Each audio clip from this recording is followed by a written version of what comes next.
Mike? It's on the list, but it's going to be a bit. All right, I'll call to order the Town of Mount Desert Planning Board meeting for September 10th, 2025. Kick it off by saying welcome aboard. So, and second, I'll start off with some introductions.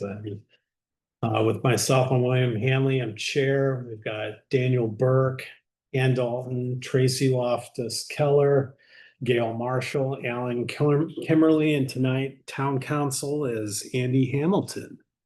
So I don't think I really need to give the Zoom spiel, but I'll just say it. If you are on Zoom, please sign in on chat. It just helps with the minutes, and obviously chat is not for side discussions about applications. And So I need you to sign in. And welcome aboard out there in Zoom land as well. So tonight, first thing on the agenda before we get into it, we've got some minutes from the 27th, it looks like, to approve. So moved. Second. All those in favor? Aye. Aye. All right, let's do it.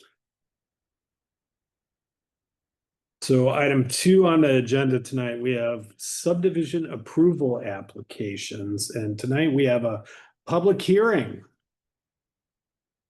And it's subdivision 001 2025. Owner is Marky Dunbar. Location is 2 Eddy Way, formerly 51 Oak Hill Road in Mount Desert. And it's tax map 10, lot 131, zoning district is residential 2 and shoreland residential 2. Purpose to construct a third residential dwelling unit on a single tract or parcel of land within a 5-year period, thereby creating a subdivision by development. Means there's no land division. So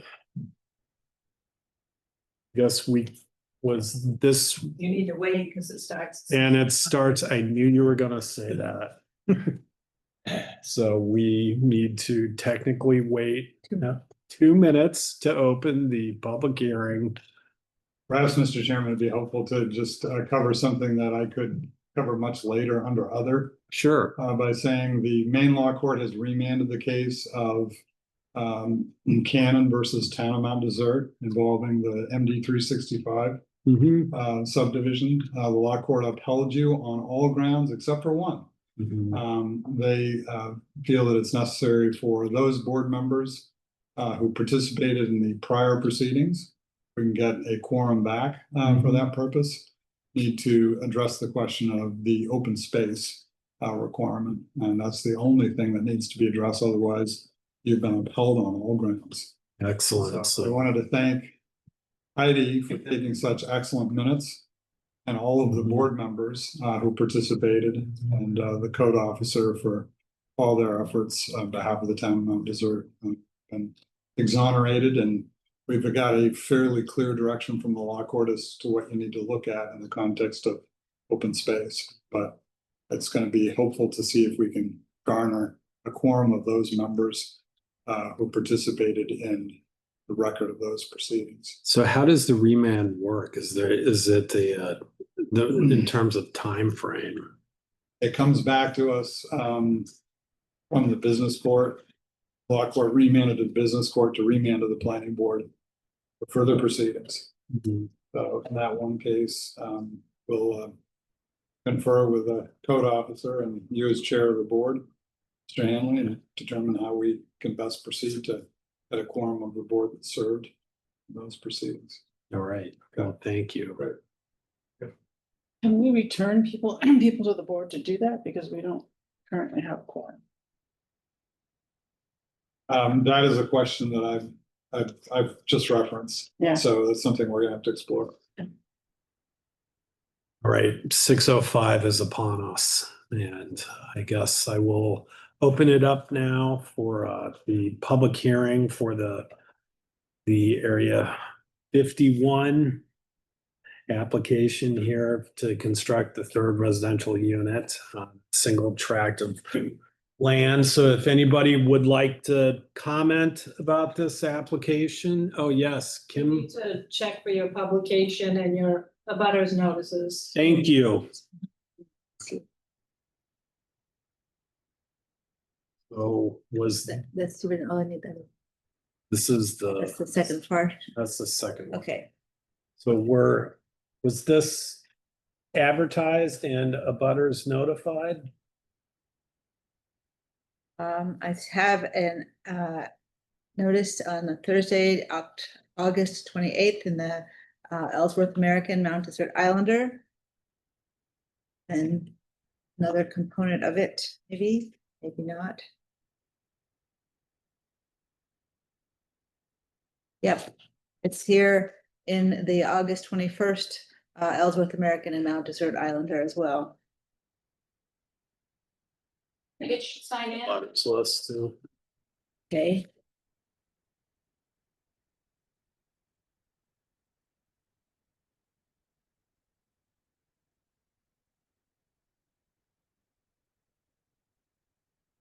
I have an abutters list, and abutters were notified by letter dated August 26, 2025. All right, now let's open the public hearing. Any comments from the public?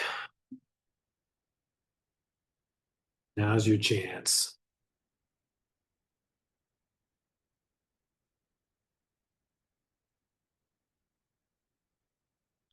Going once. Anybody online? Twice.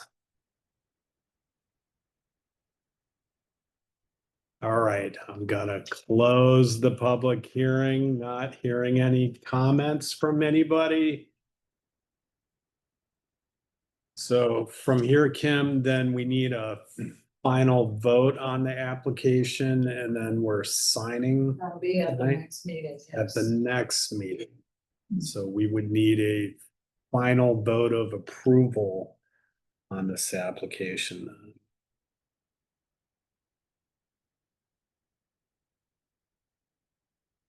Right, so we want to do that or? Well, we're doing it at the next meeting. We're gonna do it at the next meeting. It's the public hearing. Okay, So this goes forward to a date certain. It's going to the next meeting. going to the next meeting Okay. and then we'll have our final vote And then you'll sign it. and then we'll sign Yep, and then they need to record it, the registry of deeds, it within 30 days, 90. 90 days. All right, there we go. That was item 2 on the agenda tonight. Now let's move on to item 3 and bear with me while I read through the introduction of this. So item 3 tonight, we have land use zoning ordinance section 6B.11 lots and 2 access. And section 2 says standards for new, extended, or modifications to an existing driveway are in section 6B6. Standards for new, extended, or modifications to an existing private road are in section 5.14, the subdivision ordinance. And then it goes on to say that the subdivision ordinance sections 3.1.1 road standard review and 6 waiver and modifications of this ordinance. 6.1.1. What that says is that where the board finds that a private road providing access to a lot or lots that cannot meet the street design and construction standards of section 5.14 because A, the application of land use restrictions would prevent the work required to bring an existing road into compliance, or B, the physical conditions of the site render strict compliance impossible, then the board may waive such standards. However, in all cases, the board must find that A, the proposed plan brings the road into compliance as much as is feasible. B, the proposed plan will provide safe access to and from the property. And C, the proposed plan will allow for access to the site for emergency vehicles. And tonight we have property owners Michael Hoyter and Kelly Sharp Agent is Daniel Pileggi and Mike Gillis. Property location is off the Oak Grove Road, and that straddles Mount Desert and Bar Harbor. Tax map 248 lot 10-001, zone is Town Hill Rural. Purpose is request a waiver of the street design and construction standards of section 5.14 of the subdivision ordinance for an existing private road. We had a site inspection at 5:15 today. And was this one advertised? Advertised it on Ellsworth American and Mount Desert Islander on Thursday, August 28th, 2025. And would that have notices in it? It should have notices in it.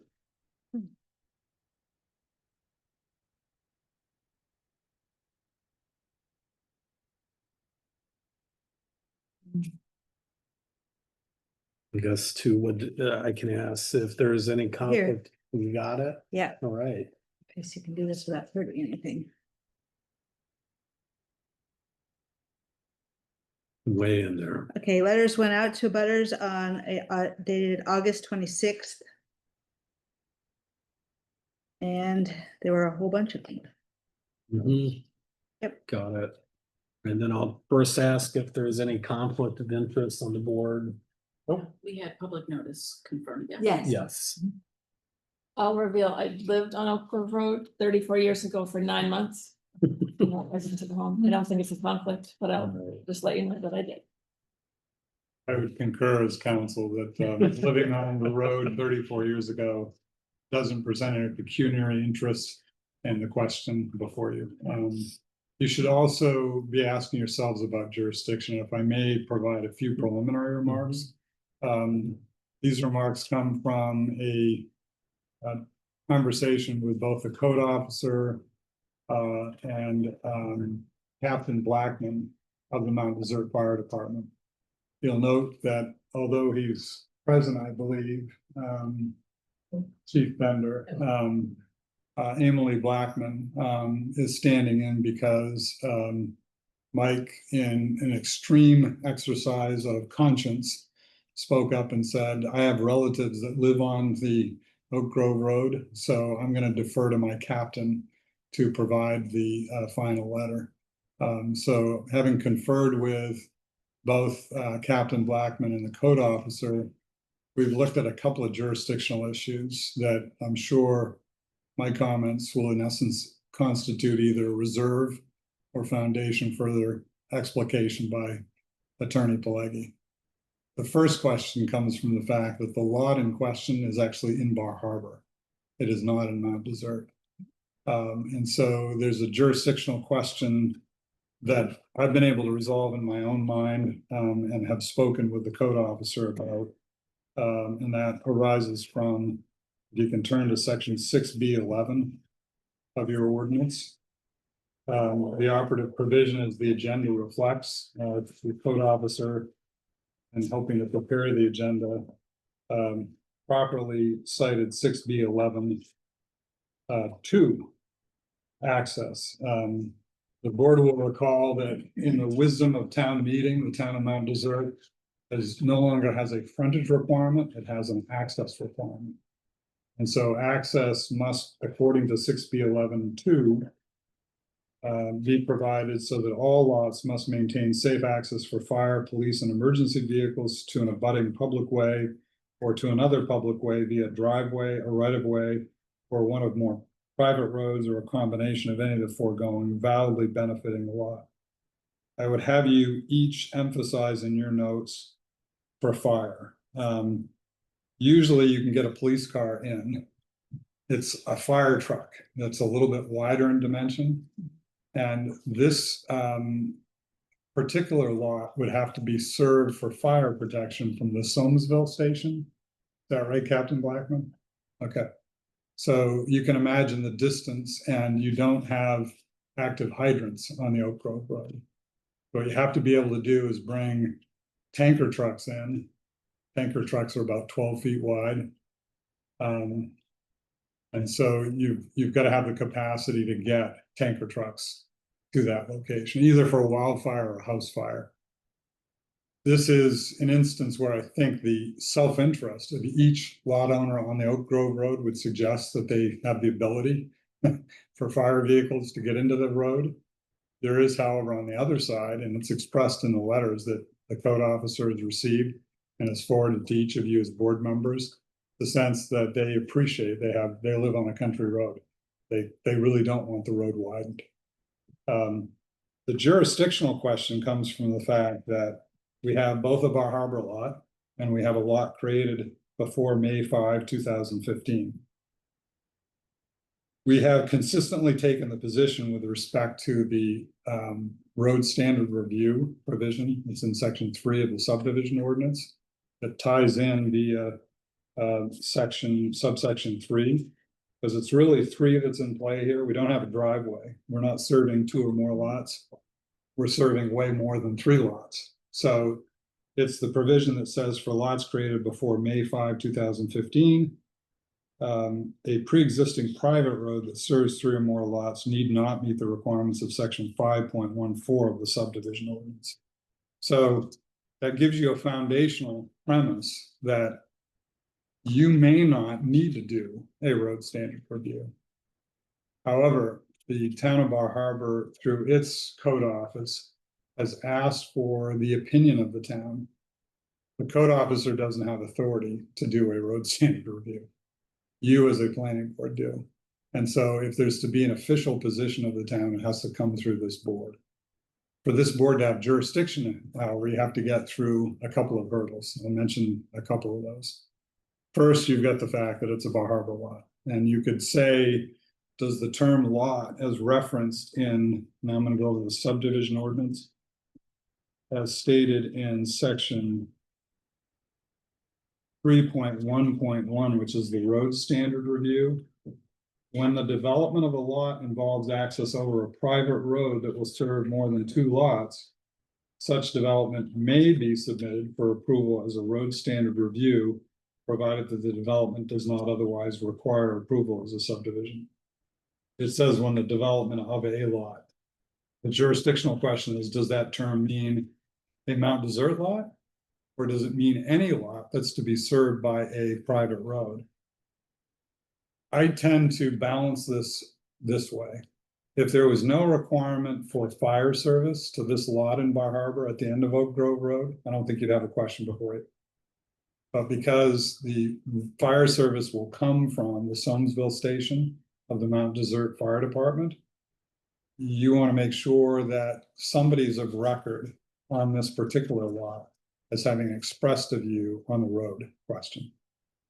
So an interesting question came up today at the site visit, which we should still report on, was is if the You must report on it. It was Yes. discussed as part of the site. yeah, so let's report on that. And then I wanted to ask actually the fire chief a question before we Or the actually fire captain. yeah. Yeah. If the owners called 911, do both Bar Harbor and Mount Desert respond where the structure is in Bar Harbor, but the access to it is in Mount Desert? How does that work? Or is It can be a complicated answer. We have mutual aid agreements with the Bar Harbor Fire Department where if there was a fire in that residence on that road, we would likely get called very quickly. If it was a known structure fire. We have had agreements in the past with the Bar Harbor Fire Department for properties or other fire departments for properties similar to this, where the road, most of the road is in Mount Desert. It would be a quicker response for us to get there, that we would be the initial arriving unit on that. So Captain Blackman, fair to say that when fire service is called from whatever location in the state of Maine, a key aspect of fighting a fire is the response time? Correct. What would the response mileage or time be from the Soamesville station? From the Soamesville station to this property in question, it's about 6 minutes. What's the closest Bar Harbor station to this location? 12 minutes. So effectively, Mount Desert is gonna serve this. So the way I address the jurisdictional question under 3.1.1 is I think you've got a question as to whether the development of a lot, the fact that it happens to be in Bar Harbor, it involves access over a private road in Mount Desert that will serve more than 2 lots. Such development may be submitted for approval as a road standard review. Doesn't have to be a subdivision. And specifically, this is not a subdivision. Not being proposed, it's never been proposed as a subdivision, provided the development does not otherwise require approval as a subdivision. So you're squarely, in my opinion, within the jurisdiction of 3.1.1. Back to 6B11 of the land use ordinance. The question is whether the general concept described in 2.2 standards for new, extended, or modifications to an existing driveway are meant to apply as well to roads. It would only make sense, as the law court is instructed, that you construe the ordinance provisions as a whole and you don't isolate on a single provision. I read 2 and 3 in conjunction with one another. And because there does need to be a modification, specifically, a fire vehicle has to be able to come in and turn around in the Bar Harbor lot. It's going to require modifications along Oak Grove Road. Those modifications happen to be strictly on the Bar Harbor lot. Mr. Pelleggi is here for both Mr. Huter, I believe I'm pronouncing that correct, and Ms. Sharp. And so Mr. Pelleggi, I think, will present, I know he'll present issues concerning the jurisdictional issue. I wanted to give you the benefit of the views of the code officer and the town attorney, that we do think we do have jurisdiction. We do believe that there's a proper waiver request before you under both section 6.1 and 6.1.1. And just to finish my remarks, 6.1 gives you a general sense of what you consider for purposes of the waiver provision. You've got a dynamic where neither the legal interest, the right of way, nor the other lot owners on Oak Grove Road will allow for, even if you had the willingness, you don't have the capacity to widen the road substantially. And that's provided the basis for Captain Blackman's letter after conferring with her colleagues in the fire department that they're okay with what's been proposed to the Huter Sharp lot. And they will keep the essentially rejection letters of all of the neighbors on Oak Grove Road on file, so that if a fire insurance rating company or a fire insurance company contacts the fire department and says, is this response time adequate? Or is the roadway adequate? So that they can point to these letters and say, we didn't have the ability to widen the road. And so I think you've got the factual foundation. Look at the legal standard that's in the ordinance, where the board finds that there are special circumstances of topography, seasonal or similar limited use, regarding traffic access and safety, neighborhood aesthetics, I think you've got some of those, or environmental concerns, or that extraordinary hardships may result from strict compliance. And here you might say that the owner of the Bar Harbor lot doesn't have legal authority over those lot owners. That's why their attorney contacted those lot owners and said, would you be willing to grant rights to widen? There was only one property owner who might have been willing to do that, but the problem is if you widen the road there, you will drop them below the minimum lot size requirement, and they would become an illegal lot, not a non-conforming lot. They'd become an illegal lot. And so the code officer, in conjunction with conferences that we had, said, I think there's a basis for the board to waive. Then so that's your backdrop. I think there's enough in the waiver provision to allow you to go there. Then you go down to 6.1.1, it says, where the board finds that a private road providing access to a lot or lots cannot meet the street design and construction standards of section 5.14. Clearly, you're not even close to meeting the standards. Because A, the application of land use restrictions would prevent the work required to bring an existing road into compliance.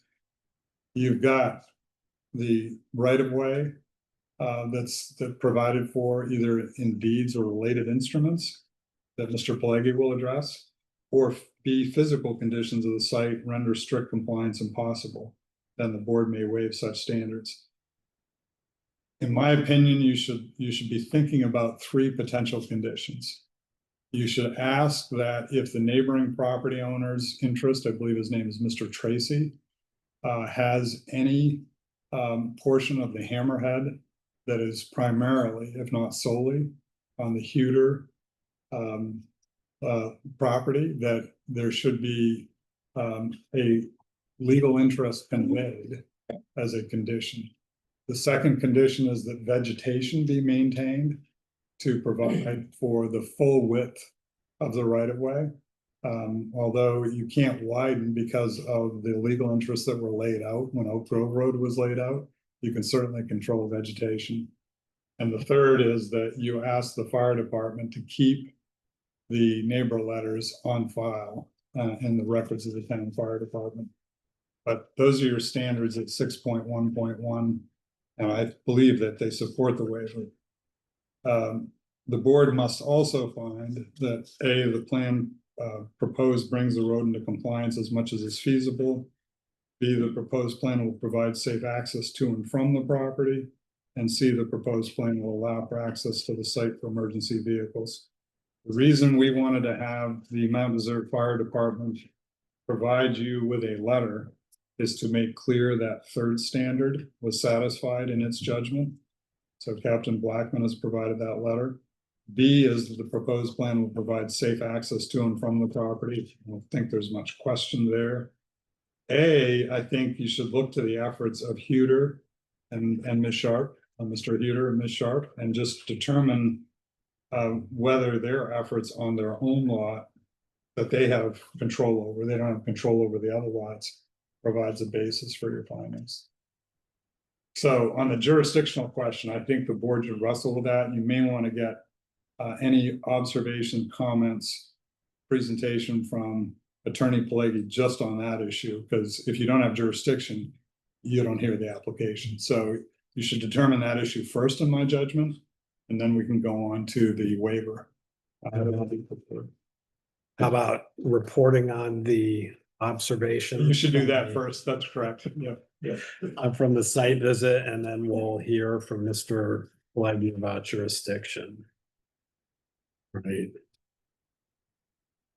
Gail, would you care to report on your observations from the site visit today at 5:15? Sure, you drive the Oak Grove Road is mostly gravel, partly paved. It's a long-standing pre-existing road, and this lot is all the way up to the end of that road. And as has been indicated, we saw property lines that show that the lot itself is in Bar Harbor and the entirety of the road is in the town of Mount Desert.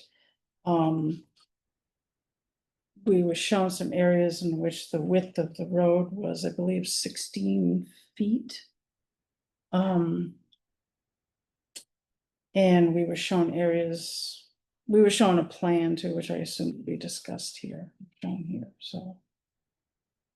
Any other? And I believe there are, one more thing, I believe there are 1, 2, 3, 1, 2, 3, 4, 5, 6 pre-existing houses already on that road. Am I got that right? It's 6, Seems about like that. Mhm. including a fairly new one. There's 8. One that was hard to see. 1, 2, 3, You got Chandler on the way in on the yeah, left. yeah, And you got Okay. Perry's, and you got the Moores, yeah, and you got Kufler. Then you got, or Kafari, sorry, then you Yeah, got 2 no. up on the hill, then you got 1 on the left, and you got the Kellys. okay, I missed a couple, sorry, so there are pre-existing, what are the number of pre-existing homes? So I thank the chair and member Marshall for the observations, because on a site visit, you usually have strict instruction to talk about the weather. You can view with your own eyes, but you should not be discussing the merits of a case. I think member Marshall's narrative, if that adequately covered the full scope of the conversations, Mhm. is probably within due bounds. I'd just give that caution for future purposes. Absolutely, and I'd like to point out for the record that at every site visit that the chair attends, he points out that we are only there to observe. Well said. One-way transmission, your eyes. Yes, so with that, I think the chair will turn it over now to Mr. Pelleggi to talk about jurisdiction. I was gonna use this weasel, but it keeps falling over, so I'm gonna skip it. Use that one, can you set it?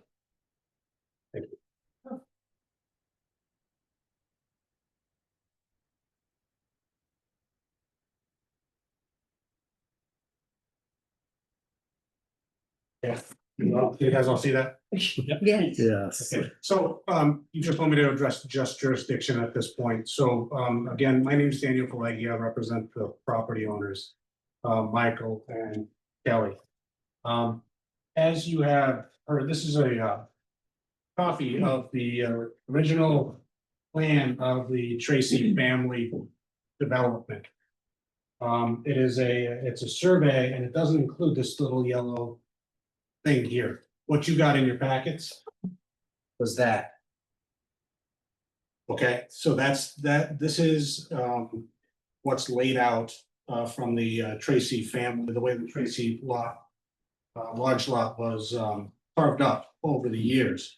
And all of that exists in the town of Mount Desert. The road that you can see is Oak Grove Road, all the way out to the essentially the Stephen Tracy lot, which is where some of you parked, where we were standing when the board started its site visit. In my best, by the way, I laughed when I did this because I used Sharpie. In my best Sharpie work, the yellow shaded area is the Huter Sharp lot.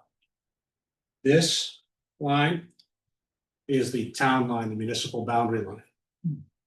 Our harbor is here, encompassing the entirety of the Huter Sharp property. Oak Grove Road, oddly, is on the other side of the line, Mount Desert, in its entirety. And you can see that a big chunk of the road that's an issue, and in fact, all of the Oak Grove Road that was referenced in the fire department's Chief Bender's letter is across this lot, which belongs to the Kellys. So municipal home rule, the concept that towns can enact land use and subdivision and other ordinances is a grant from the legislature statutorily. Towns like Mount Desert and Bar Harbor have zero power to regulate land use except by the grace of our legislature and what they say you can do. And each town is granted exclusive authority, along with some state agencies and things like that, to regulate land use in its own town. Your ordinances, Mount Desert's ordinances, are designed and defined to address development and use of lots in Mount Desert. Bar Harbor's land use ordinance, Bar Harbor's code enforcement, land use enforcement structure has exclusive jurisdiction over properties that are in Bar Harbor. That's the essence of home rule. Mount Desert can infringe on Bar Harbor can infringe on Mount Desert. You cannot enact a valid ordinance that regulates property use in another town. And Bar Harbor, I'm pointing because Mr. Gertler's here, the code enforcement officer in Bar Harbor. Bar Harbor cannot regulate property use in Mount Desert. Just not allowed. It's beyond the scope of the grant that towns have from the legislature. So your ordinance, when we talk about access, what Mr. Hamilton was talking about, access means access to a lot, development of a lot. Lot defined as land in Mount Desert that meets a certain number of standards. Your subdivision ordinance and your land use ordinance is geared toward regulating the use and development of property in Mount Desert. Michael and Kelly own the fee interest in no property in Mount Desert, zero. They own a right of way for all purposes of a way over other people's land. other people that live, and I say other people because there are 8 other homes there, there are 9 lots, right? One's on the- 11. 11, Yep. 11 lots there. That belong to other people. They have the underlying interest in the land on which that road sits. You heard Mr. Hamilton touch on one of the problems associated with that. Is that if we widen the road in the area that the fire department mentioned in any property other than our own, we are going to make the Kelly's lot illegal in Mount Desert. So they justifiably said, don't do that. In any event, my point, and Mr. Gertler saw me last night, he's listened to me tonight. I've been yelling at him nonstop that his deferral to Mount Desert it's nice. And I appreciate that he asked the question and he's thinking about road access issues, but quite frankly, it's his call on whether that lot can be developed, whether a building permit is viable for land in Bar Harbor. And to the extent that there is access, deeded access to that lot, even if it's in another town, quite frankly, he's got to grant him a building permit. That's my permission. And that this town, Mount Desert, cannot stop or limit or affect or modify the use or development of land in some town other than Mount Desert. So that's my pitch. I'm just going to tell you, I'm going to shut up because you asked me just to talk about jurisdiction. We're going to make the road. We're going to do what we can. There's a plan. I'll talk about it. And if you say you have jurisdiction, I'll tell you what it's going to be. But Michael and Kelly want fire protection. They want both fire departments, all the fire departments, to be able to get out there. Everybody that lives along that road that has been kind enough to reach out to Michael and Kelly, who've all written emails or letters stating that they don't want the road widened, are also very thoughtful and generous and understand the need to cut back brush and stuff like that to make access.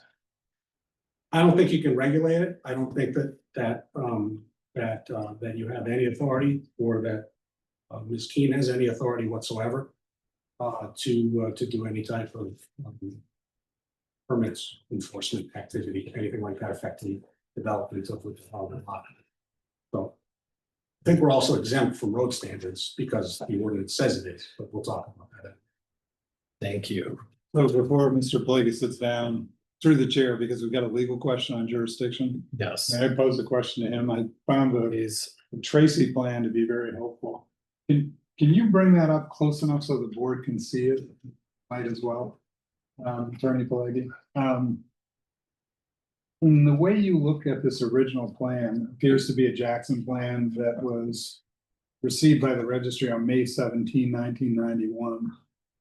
I note that Mr. Pelleggi, I think, is quite clearly marked this as Bar Harbor property. And it appears that Mr. Tracy respected that Bar Harbor property was not part of the plan showing the property for the heirs of Ralph Tracy. I take it this was essentially a family division. So am I correct, Attorney Pelleggi? Do you read the plan the same way I do, that it's not anticipating that this property is going to be served from this roadway? So you'd have to, in essence, modify this roadway in order to serve that lot. So, No, because the road exists and it directly abuts the property. so you're saying by virtue of laying out a roadway on a plan, which is noted as a 3-lot plan, why does this 3-lot plan not constitute a subdivision given the date of the plan? Do you have a thought on that, Code Officer Keene? Oh, sorry. Why this plan is not a subdivision? Shows a 3-lot. I mean, it wasn't in a family division. I suppose, but family divisions can be done and still be subject Sorry. to the Subdivision Act, the Maine Municipal Subdivision. That was done in the 90s. That was, I don't know. Subdivision Act had been adopted. No, by I understand 1990. that, but that was before my time, so I don't. So my only point, Ms. Keene, and I'd be interested to get the board's thoughts on this, is this roadway intended to be used to access that Bar Harbor property, because I agree with Mr. Plague's argument. I think home rule authority, the grant is only to a municipality to regulate land use. Doesn't just have to be lots, land use within the town. If this roadway is gonna be used to access that Bar Harbor lot in a way that does not appear to me to be contemplated, because it's a 3-lot division. It doesn't propose this as a 4th lot. I got 2 questions based on reviewing the plan more closely, and I apologize for trying to be nimble. I may miss something here, but that's why I'm asking the question. I'm not making a statement. This is a 3-lot division with this roadway shown. With this is lot number 4. Okay, this is not a numbered lot on that plan. I've seen lots of subdivisions that have municipal boundaries.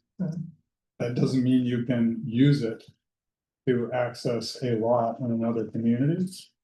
And I'm leaning the same way you are, that what we're looking to do here tonight is to see if this property in Bar Harbor can be accessed over this roadway in Mount Desert.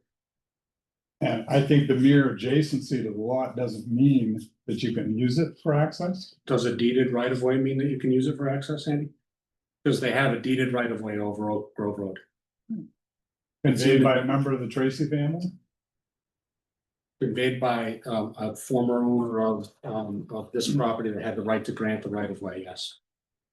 So what you're saying is that this prior property is conveyed to the chain of title that includes Huter and Sharp was conveyed a legal interest by somebody in the Tracy family. Yes. So So, and the board has a copy of the deed that has the right of way in it, that includes the deed. Actually, 2 rights of way, Oak Grove Road is one of them.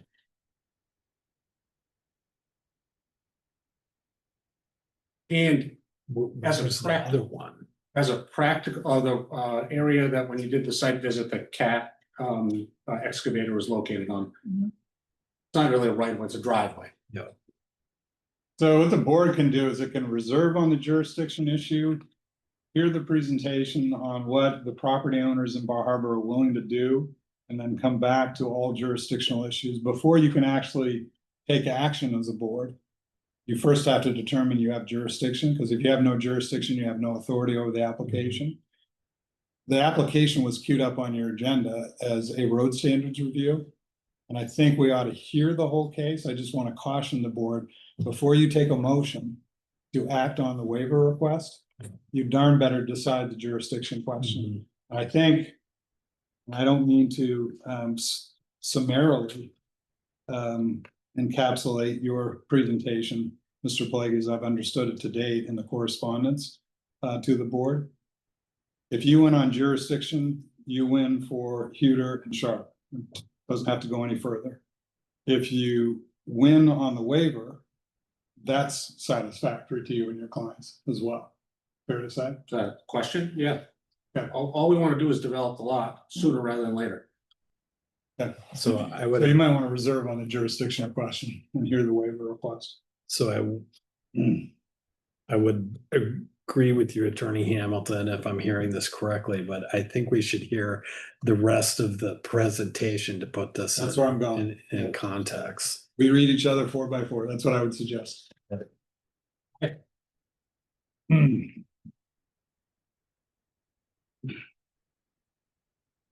So there's a little bit of context. I'm not going to use this for very long. But as a little bit of context, this is what you saw today. You came up Oak Grove Road.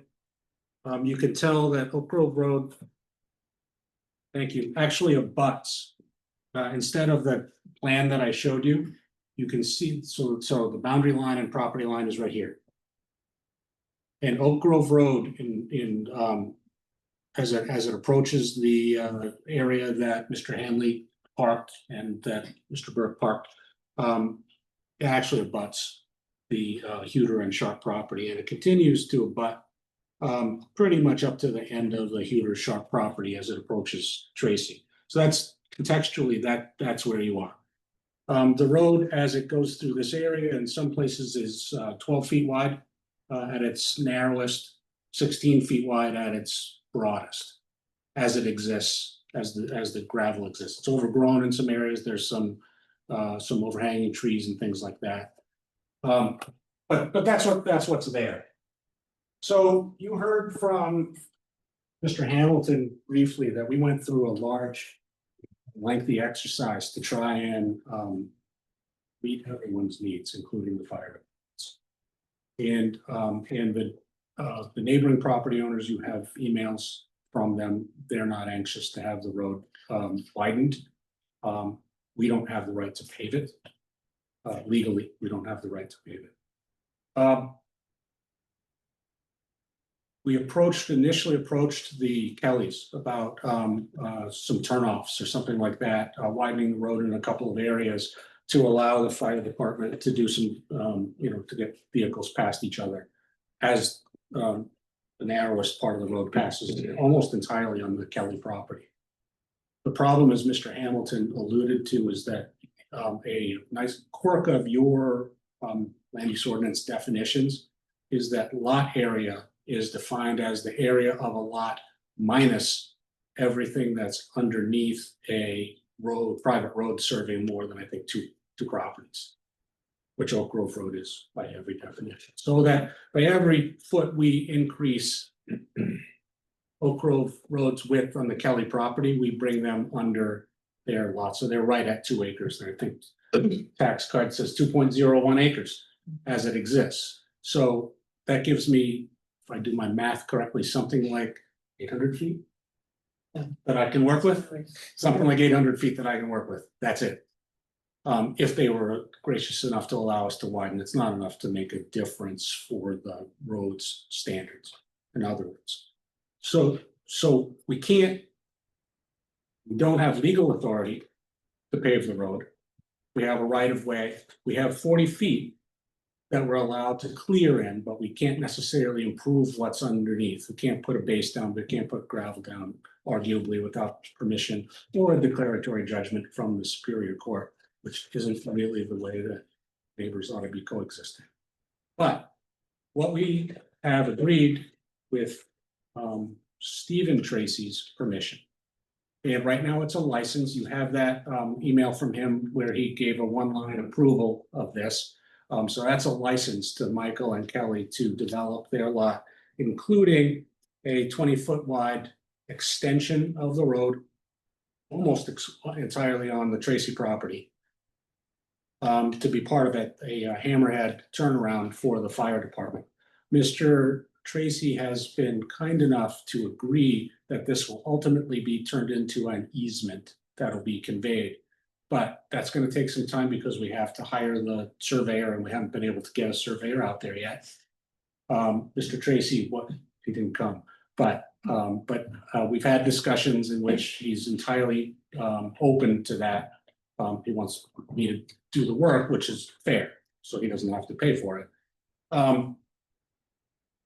We have also agreed to widen Oak Grove Road where it's on our property on the Bar Harbor side. We've agreed to widen the road here for access so that there's a greater ability for fire vehicles, emergency vehicles to turn and to enter and exit.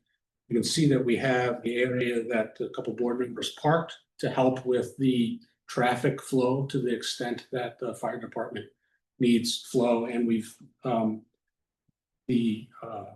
we'll call it cul-de-sac, the driveway circle in front of the proposed house has been modified slightly to be wider to allow trucks to be able to turn around, to pass each other, to back up. So we've done what we believe that we can to still make this lot conforming so that we can develop a house and meet all the setback lot area dimensional requirements that Bar Harbor imposes, but also to make the property safe for the fire department. This is what we propose to do. And I suggest that we're going to do that. We're going to agree to maintain the brush, cut it back as appropriate, as necessary to make the access easier, cut off low-hanging branches. Mr. Kelly has, where is he? Oh, Mr. Kelly's discussed that with us. He's open to that, as long as he's obviously involved in that process. But again, the Kellys have been nothing but cooperative and helpful about this. The gravel base is pretty reasonable as it exists. But part of our plan would be to add gravel, obviously in the areas that are being created, but also to improve it adjacent to our property without increasing the width. So that's the plan. Whether or not you have jurisdiction, that's the plan. And I that is designed to meet the needs of emergency personnel and vehicles that need to get in there, whether they're taking trucks and going past each other, whether they're using a relay system with a tanker out at the public road and opposed to a pump truck out to another truck in the area. Whatever is necessary, we're going to try and make it in the bounds of what we can do, what we're legally allowed to do. We're going to do it. Road standards do not apply. You can't apply them to this property. 6B, what is it? 6B 11.2.2.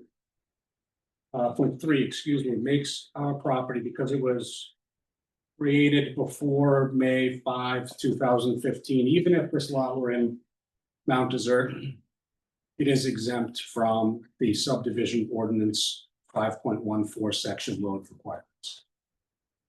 That's just the express language of the ordinance. I provided you saw not only our deed, but the predecessor's deed. You can tell this lot has existed in its current dimensions since at least 2006.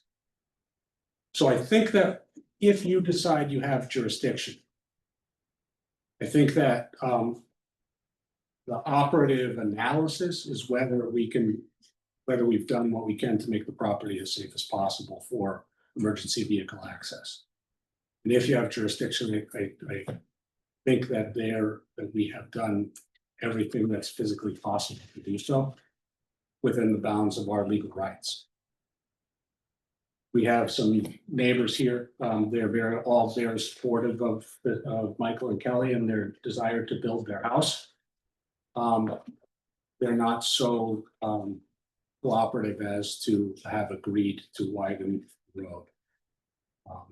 And the Kellys can't. And that as you drove up there, you could see from the site, it's the Kellys' property where that road crosses, where it has its narrowness, overhanging branch problem. And we can't mess with their lot because I can't make them.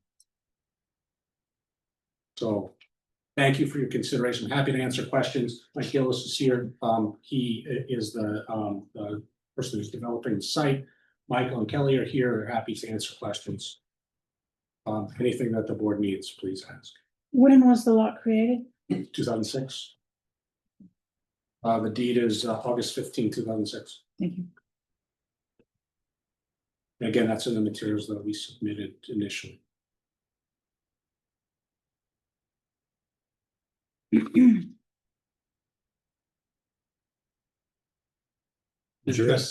got questions, I think, that both the code officer and Attorney Pelleggi should address. But because I think this is the nature of a public hearing, if there are comments from folks that you want to entertain, I think once you get to deliberations, jurisdiction is going to be one of the first questions. At that time, I'm happy to pose questions to both the code officer and Attorney Pelleggi. This is a harder case based on the way it lays out on the face of the earth and the way it lays out against the law. So we can talk about those wrinkles when we get to the jurisdictional question, but because you're in a public hearing context, and I think the chair properly suggested, we might as well hear the merits and then we can go back to the jurisdictional question. We necessarily reserve on that because you always have to determine that. It's the first question. Do I have the authority as a board to undertake action on the application? Well, I'll first say it's encouraging to hear the cooperation and helpfulness of the neighbors. So, and that being said, I think we should hear from the public. Could I suggest a narrowing convention, so we're not here all night? Absolutely. If you I'm stand, gonna cut it off at 9 anyhow, Mr. Yeah. Hamilton. if you stand on your letter, you need not say much more other than the words I stand on the letter I presented. Mhm. If you have more to add that's material to the application, then we might want to hear from folks, but we don't need dittos. All right. Thank you. Well, if any members of the public would care to add to anything we've heard tonight, you have the floor. So anybody online too, if you would have any brief additive comments about the application Question, and state your name for the record, please. and it doesn't necessarily, I'm interested because it seems like it may affect me. But I was one of the people that wrote a letter saying that I didn't approve, want the road widening. And I assumed that, the town lawyer, and he said that they were gonna keep those letters on file in case for some reason our insurance companies something ever happened. But what I was interested in is I was under the impression the road widening was from the bottom of the hill up over the hill to their property. Is that not where officially was the road widening? It originally started at the main road at 198. Then it moved to the other side of the bridge. Now then it moved to the bottom. I was under the impression the property line your property line at the bottom of the hill. I was also under the impression that sort of sounds like you're holding that over our heads. So if anything ever happens, we're going to give this letter to your insurance company. Well, if the road widening wasn't going to start until the bottom of the hill, what would it matter? No, I'm the last house on the road, and the road widening was going to be up the street from me. So I don't understand what that. So if I could, through the chair, ask the code officer a contextual question. That's all. I was just wondering. Yeah, he's asking what part of the road are we talking about for the possibility of a widening? And I use the word possibility quite intentionally. Not suggesting it's going to happen, but if it was possible to widen the road, where is the greatest focus? I think you need to refer to the fire chief and Emily's letters. Would say, Yeah, which part of the road is the most problematic?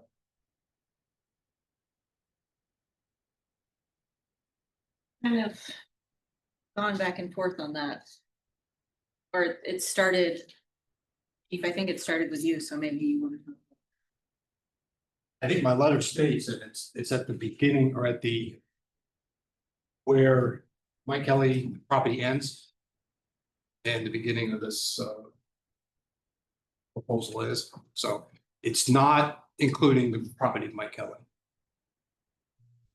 So I guess my question would be, if that's the case, then what would our letters to the town saying that we didn't approve of the road widening matter to our insurance company? Because it's just going to be the same as it was a month ago or 2 months ago, or, I mean.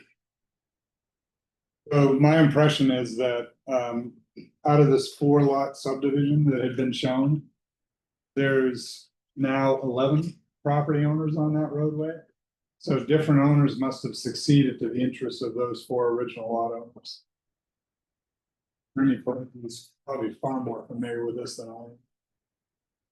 I'm just gonna bring this over so that Please. that's all right. That's helpful.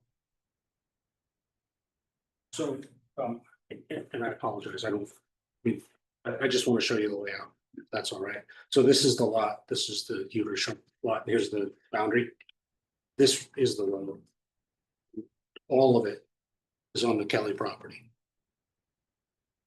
In other words, it abuts the Sharp and Huter lot right about here, but other than that, it doesn't. Does that make sense? That makes sense to you, Kim? We're not looking at the Does whole. that make sense to you? That's not the understanding I had when I met with Mr. Stoll there for the site visit. I'm sorry, I'm just, Okay. I can show you the close-up from the other drawing as well, because the road's slightly different in here. It actually touches the property, but only right here. Yep. Okay, and that's where the little cut through is. Sure. Yep. I think Mr. Kelly's question is probably the most important question of the night, and that is, which way do you go? Do you essentially keep the letter on the file? And the reason I think Chief Bender suggested that, Captain Blackman suggested that, is because it's all the lot owners, if it's the entire roadway that needs to be wide. What I've discerned from the presentation tonight is that the roadway at its maximum is 16 feet wide. It narrows up to 12 feet wide, and it sounds like it's principally on your property. I don't necessarily agree with the notion. I'm not getting out over my skis a little bit here, but I'm trying to stretch the envelope a little bit. I don't agree with the fact that we'll necessarily make your lot an illegal lot. It all depends upon how that interest that is really for the protection of the town's fire protection interest gets acquired. For instance, eminent domain, if that were ever used by the town, I don't think that would result in the creation of an illegal lot for the Kelly lot. So to answer that, the ordinance, Andy, in Mount Desert, it talks about private road and subtracting out the land area that's under a private road. Right. So eminent domain becomes public road, and I don't know that your ordinance actually. It just says road, it doesn't say private. Oh, okay. So what I'm trying to sort out, Attorney Pelleggi, is the same thing that I hear you trying to do constructively on behalf of the property owners, Huter and Sharp, and that is, how can we make something work here if the board has jurisdiction? And my question back to Mr. Kelly is, if we didn't create an illegal lot on your property, and your lot would still be a conforming lot, is there a way where if all the fire department needs, as I understood the original letter from the chief, that isn't necessarily reflected in the final letter that Captain Blackman was asked to provide for the benefit of the planning board, a turnout, essentially a pullover, so you could park a truck as it's trying to come into not just your property, but also the Huter Sharp property, could get by. Because these trucks have to platoon when they're bringing that much water in, either for a wildfire or for a structure fire. And so for a truck to be able to pull over could be helpful. And so it's not widening of that entire section of road. It's just like a 12 by 60 foot long, 12 foot wide by 60 foot long interest.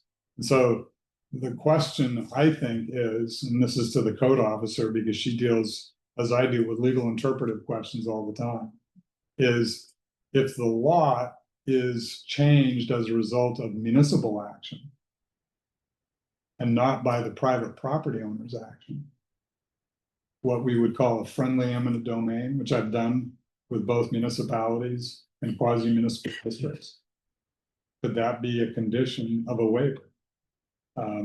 Because it seems to me what we want to advance here is both Mr. Kelly's interest and the Huter Sharp interest. So if we can go to the definition of non-conforming lot, that's the question, I think. I don't think anybody here would propose that Mr. Kelly his lot be made illegal.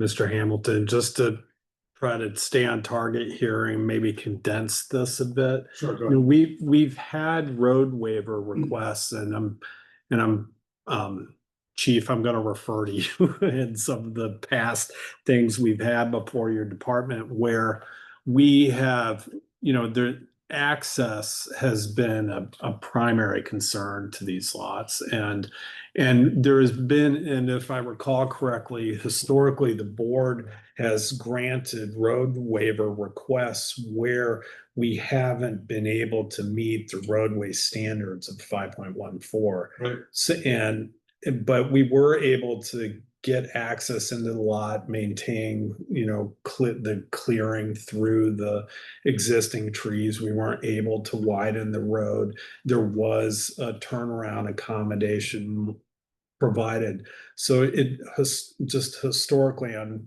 looking at the board's past decisions in those cases. Why do we have to go to all this length of determining if, we're gonna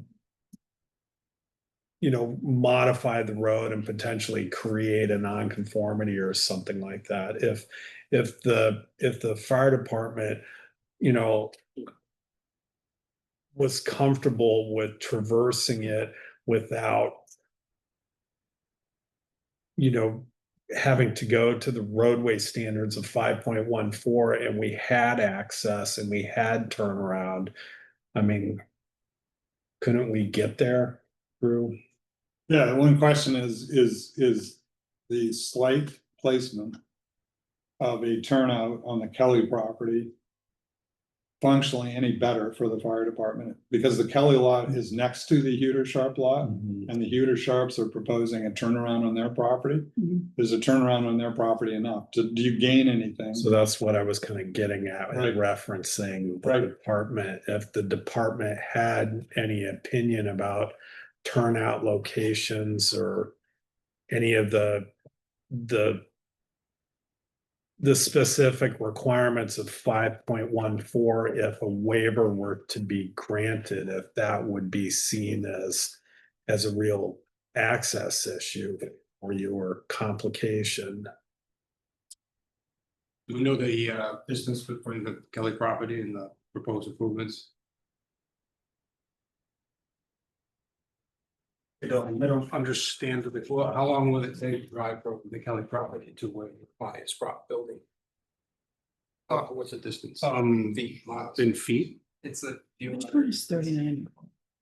In the The yards. recommendations. In the yards. Going to start at the. Yeah, the beginning of the Kelly property? Yeah, okay. Yeah, that's about that. Okay, so what's the distance between the beginning of the Kelly property and where your proposed turnout is?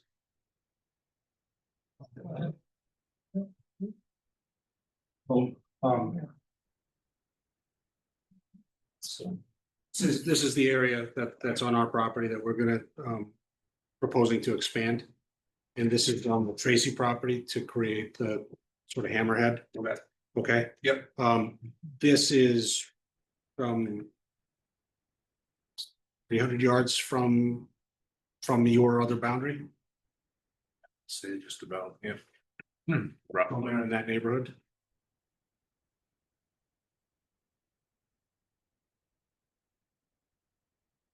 So Chief and Captain Blackman, I think the question is. Captain Blackman's provided a letter that says good enough.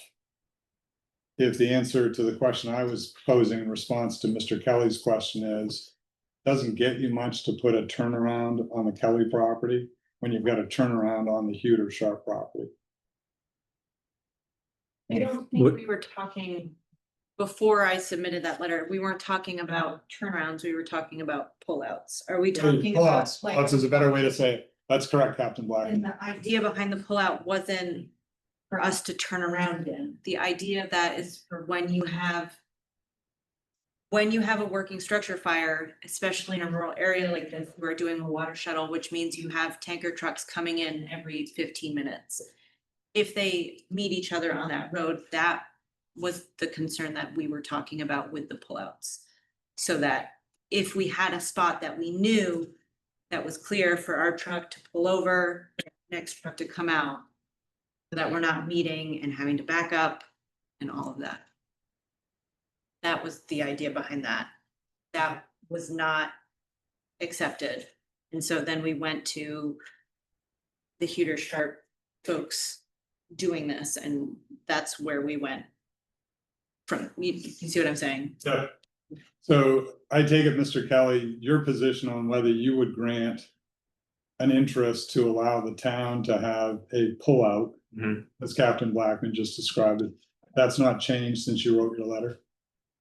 Oh, I was never against it. But the town said that I would have to be a 2-acre lot. And so any road widening onto my property I was told by the town that it would make my lot illegal. Is that considered a road widening, or is that considered like a parking area? Would that? That's what I was contemplating, is that if Mr. Kelly was willing to give an easement in case at some future date, the fire department needed to have a pullout on that roadway, I wouldn't consider that to be a road widening. But that's just a view, and I can see a couple of different ways to get there. What I really want to know functionally from the fire fighting function, similar to what Chair Hanley said, is if you had just a turnout on the Huter Sharp property and that's all you had, are you okay? If you think we should engage further in conversation with Mr. Kelly, I think he's showing his cooperative nature tonight, and he's a little bit irked at the notion that a letter that he provides to the town somehow comes back on him at some future date. And if we can avoid that result, we might want to try to avoid that result tonight before a precedent gets set. Mhm. So that's what I'm trying to help people get through.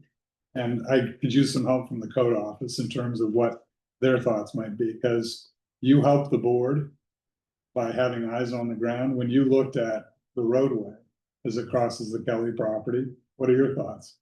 If you've got a platooning fire trucks coming by each other there, is there enough width?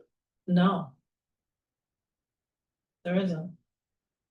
So we're trying to balance, I think, not causing any injury whatsoever to Mr. Kelly's ability to maintain a conforming lot, but also see if there's a way to provide for a future public necessity that could happen. For the audience that's got our hand up. I mean, how close does the pullout have to be to the Hoyter lot? I think it's the opposite question. How far does it? Functionally, how far away is helpful to have a pullout? Yeah, Because if you can get into that turnaround, I'm sure there's a way for a couple of vehicles to maneuver. Yeah. There are driveways. yeah, like Which may be awkward, when but- when you drive, ma'am, we're gonna get right to you here in a sec. When you're coming up the hill there, and on the left, it said, I think we have Mr. Moore online there, and it seemed like there was kind of a pull-out area there where like a trailer was already parked. I mean, I would be curious if something like that would be a benefit to the department for a pull-out location. And ma'am, back to you. And East State, yep. My name is Catherine Bull. I live at 34 Oak Road, just before Mike's house. Is my driveway, where I turn in things like little private driveway, is that wide enough for a truck to come in so that another truck could continue on the main Oak Road? How wide is your driveway? Do you know? I'm Robert Moore, and I live down the road further, but maintaining the road, we've had trucks come in with trailers and turn in Mrs. Bull's dooryard, and also at the top of the hill where they want a hammerhead turnaround. And there's room at the top of that hill for 3 or 4 vehicles. Go up there safely out of the way while they switch around. Like I said, her driveway, I think, if you looked at it, would offer a chance to just go in there while the vehicle went by and come right down and go up the hill. Yes, when the most recent house was built, the Taylor home on top of the hill, they used our opening of our driveway for the large delivery trucks of the house. And I'm so embarrassed, I can't tell you how wide it is, but it was large enough for a So delivery, massive truck. I can speak to that a little bit. Those trucks come in during, ideal conditions. Yes. It's important to keep in mind that we operate in all conditions. We are all hazards. We go out in driving rain, we come out and it's snowing. Emergencies don't wait for a sunny day.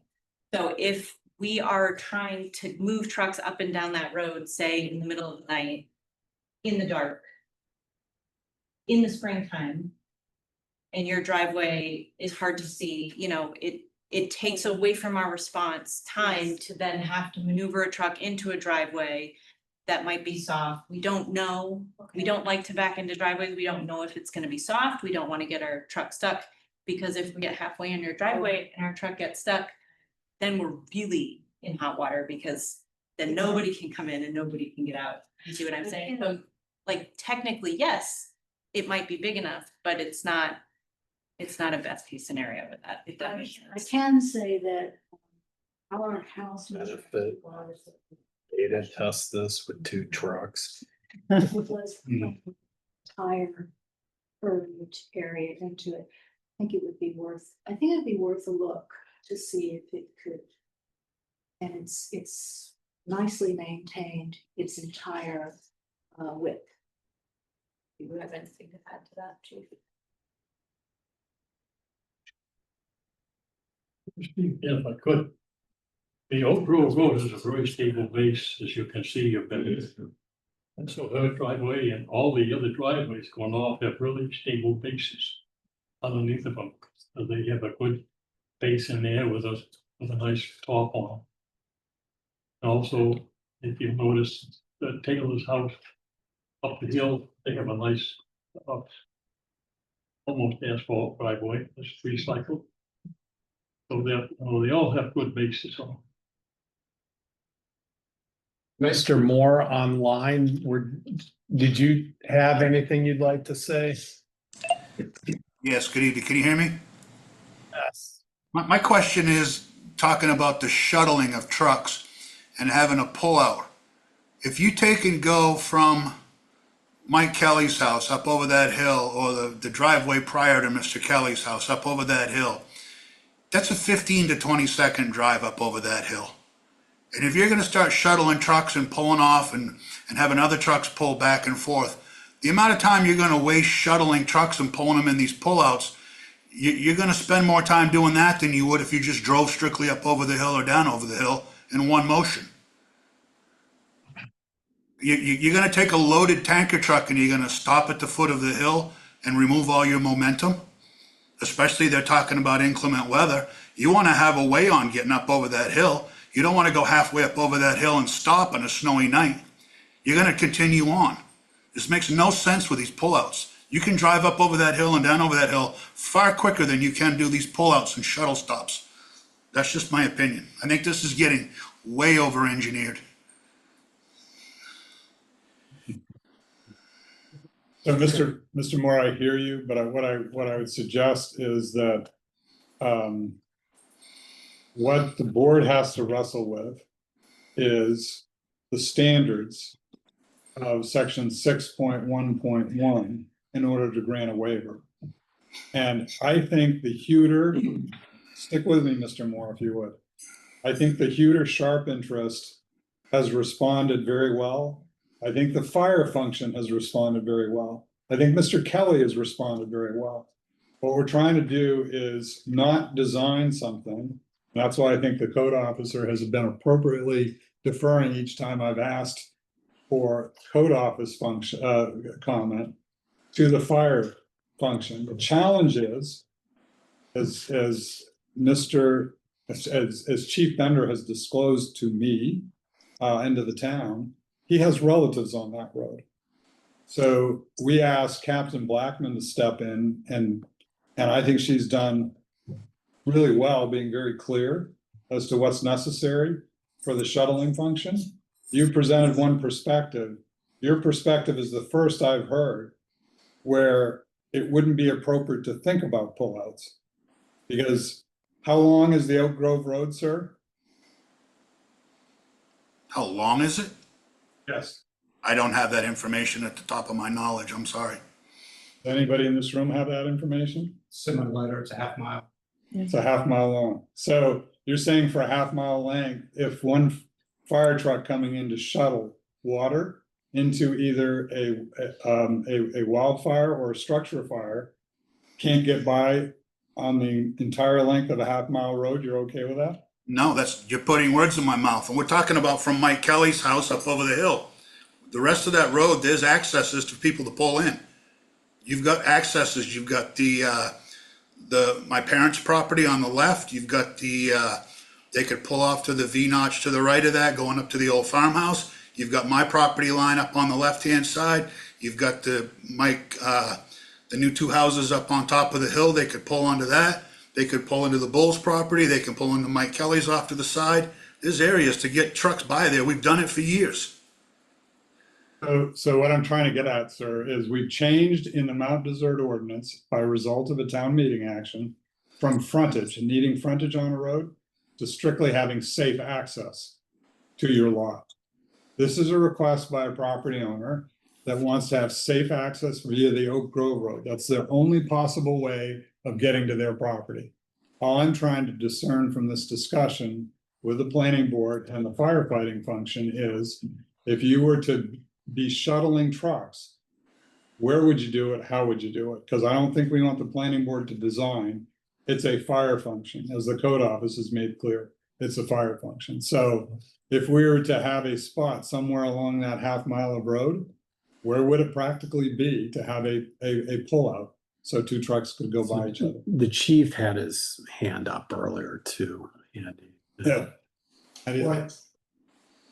Trying to be helpful. Sorry, chief. Go ahead.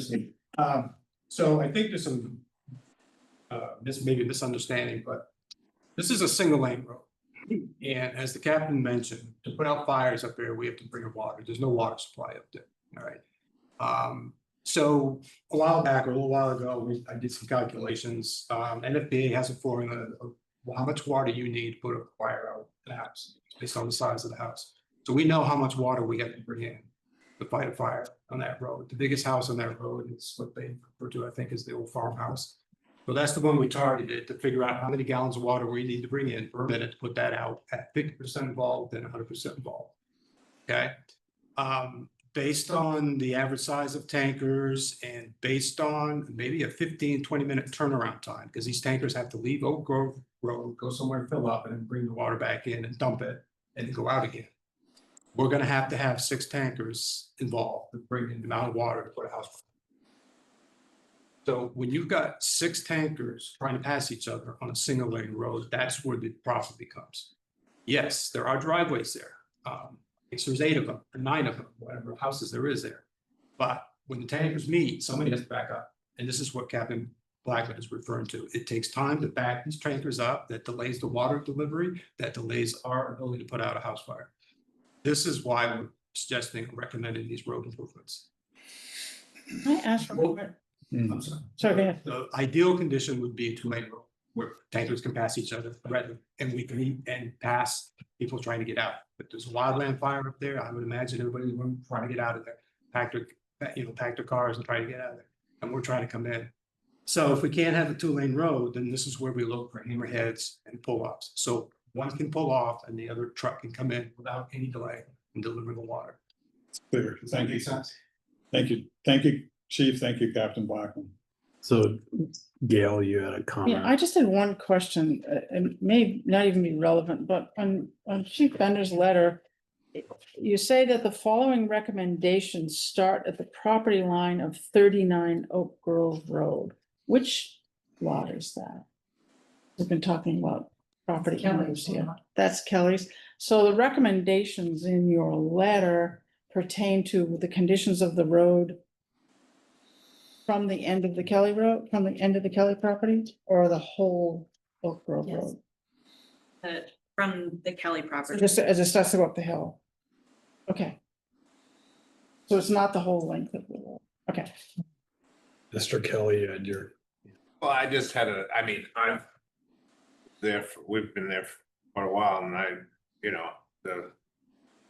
really wouldn't want to pull a truck over on the side of that hill in the wintertime. I mean, you've drove up that hill today. Mhm. If you can imagine that covered in snow and ice and or whatever, even if it's sanded, can be fairly. I wouldn't want to stop there. Let's put it that way. But I mean, that's here and I mean.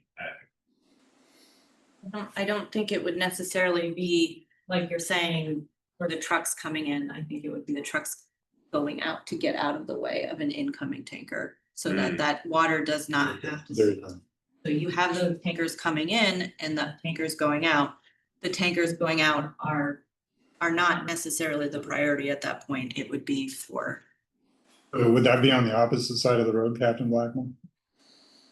that would make sense, yeah. So who owns on that side of the road? Do you own on both sides, Mr. I Kelly? guess, yeah, so the survey says, so. It says. The Kelly zone on all, the road is entirely on the Kelly property. There's a. Want to be technically accurate for the board. There is a corner of a lot owned by Starfield LLC. Would that one help? And better. Well, sort of, the close-up I think is helpful. That is helpful. Just so you guys can see where the property lines are, so. This is Starfield's LLC. They have a little bit of the fee of a tiny little corner of the road right of way, this being the entire 40-foot right of way.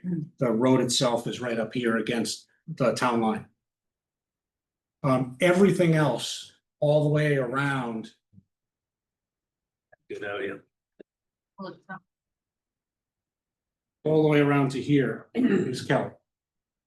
So it's a big chunk of everything that we're talking about in terms of the hill and the narrow area of the road that the fire department representatives are talking about, all of that, except for that one little tiny piece that Starfields is on the Kelly property. It's not on ours, and it's not on any of the other neighbors. So I guess what we're boiling this down to is on that hill past Kelly's property is the hammerhead at the top and the circular driveway.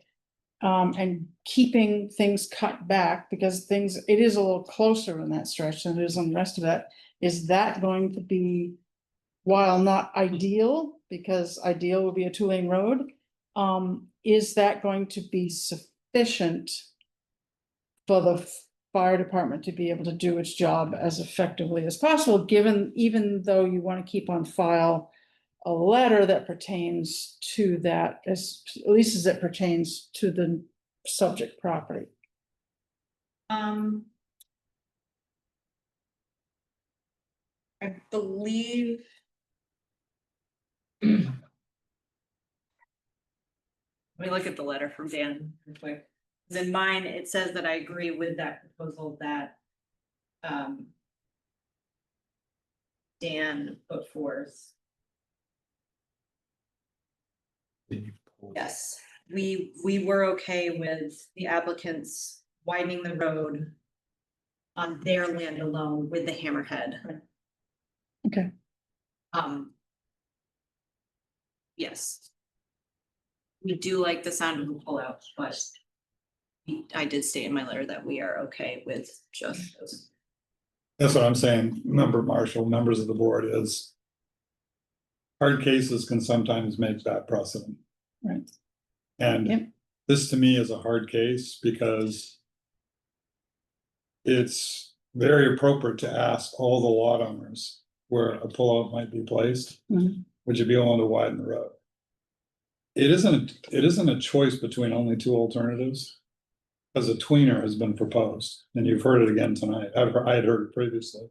That is, you widen the road for the entire length, that ain't gonna happen. Right. Nor is the ability to comply with the road standards in 5.14 gonna happen. So if you take jurisdiction, you've got a genuine waiver request. The waiver standards require that you do your best. And the conundrum for me is I've heard that the Bar Harbor lot owner has got any number of great arguments why they should be granted relief from this board.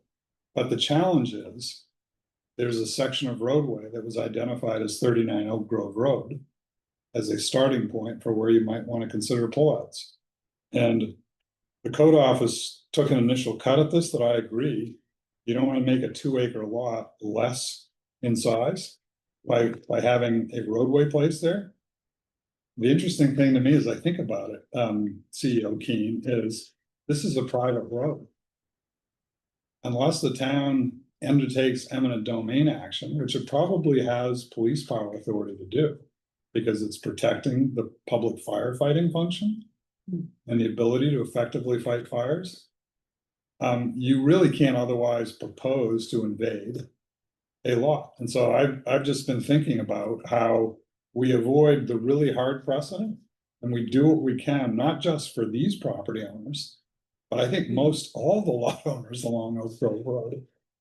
Because it's in their self-interest for the fire department to be able to fight fires, both structure fires and wildfires.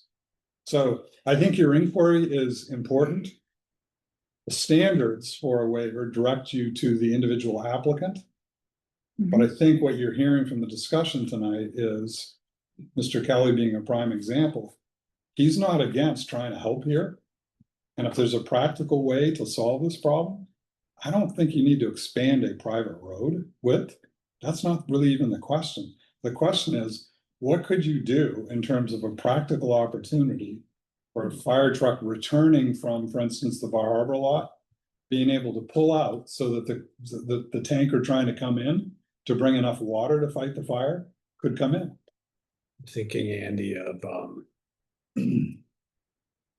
good decisions stand on good information, and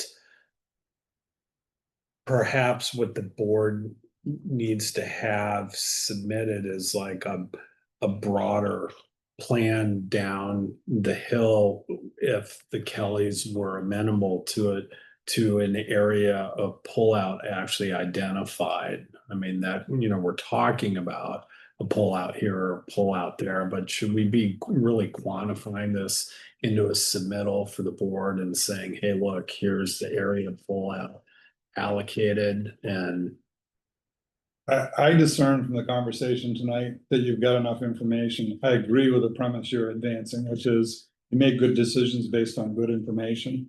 And if we could create a single pullout at a location the fire function would be comfortable with, I don't think you would require that a legal interest be conveyed, because this is a very pragmatic question. You're trying to control vegetation. You're really not going to do that by saying you must control vegetation. You're doing that saying it's in your interest to make sure that roadway widening. And I've already heard people say they're willing to do that. The question now for Mr. Kelly, I think he asked us a fair question at the outset, at the start of the discussion. Do you mean I'm subject to my own letter in the file if there's a problem later on? I wouldn't want to be in that box either. So if there's a practical way to solve this, that's what I was trying to get at. so Dan, you had your hand up first, and then. Thank you. Dan Pelleggi again. I just want to point out I mean, there's a lot, right? But this one point, you have the information that you need from the fire department where they said that the proposal is acceptable. It's not ideal, no question. But they've given you that's the standard. Mhm. And everything else that we're talking about is going beyond the standard. And I'd ask you to stay focused on, to the extent that you decide you have jurisdiction, you have what you need to meet the ordinance standard. Mr. Hoyter. And Yeah, so Mr. Huter, I'm the property owner. My wife and I just wanted to say we are kind of mortified that the fact that our neighbors' letters could be used against them. So I just our neighbors have been incredibly kind throughout this whole process. And we asked them to kindly write letters with their opinions. And I just wanted to say that I would like to keep this focused on our property, and I'm okay if the fire department is holding letters for if our house burns down or something, God forbid. But I don't want our neighbors' letters to be used against them. I just wanted to be on the record saying that, like, they should be okay. so, and hold on, Andy. That's right. Right. Ma'am. Hi, I'm Kate Tracy Moore, and I've been on that property 80 years. And when we wrote the letters of opposition, it was our understanding that you were going to start at Route 198 and widen the whole road. Mhm. And as you can see, what it would do out there to the farm, okay?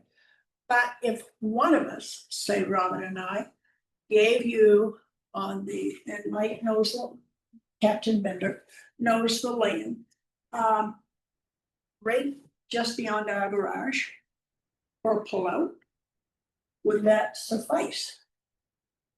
I don't know how many pullouts you need. I'd have to survey the area again. We didn't, I did not survey it for pullouts. Yeah, and I feel like I'm being threatened now by the town. That if my house burns and I wrote a letter of opposition that I didn't want the whole road, I have no insurance. That's. I want to be really clear here, because I don't think that what the fire function was saying is that the landowners are on the hook for anything that happens.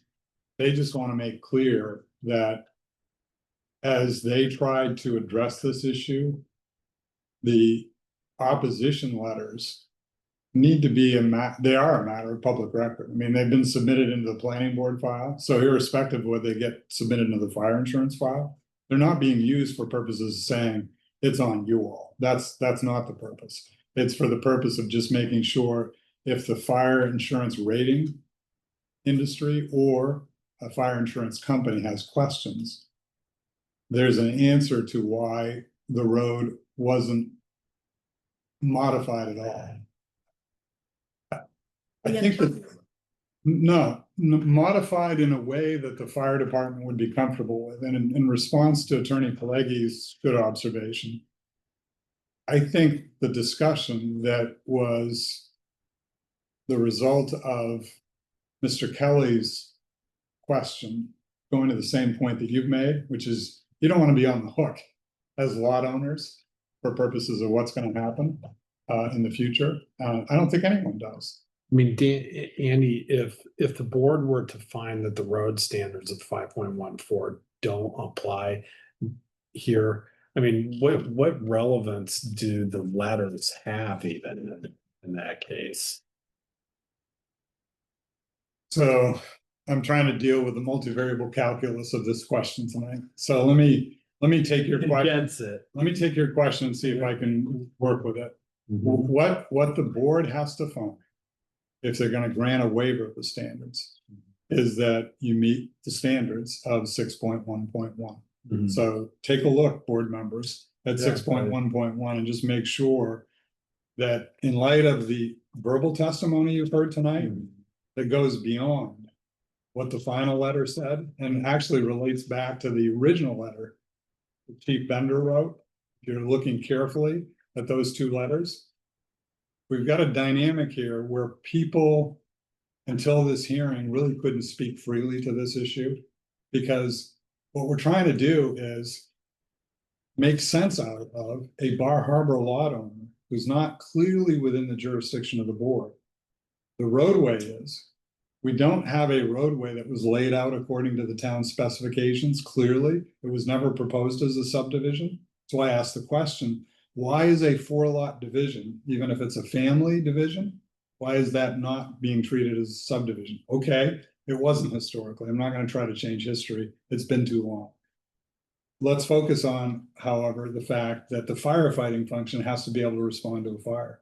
And I think Captain Blackman and Chief Bender have responded well tonight to, if you're platooning vehicles, you're gonna want to have a pullout on that half-mile road.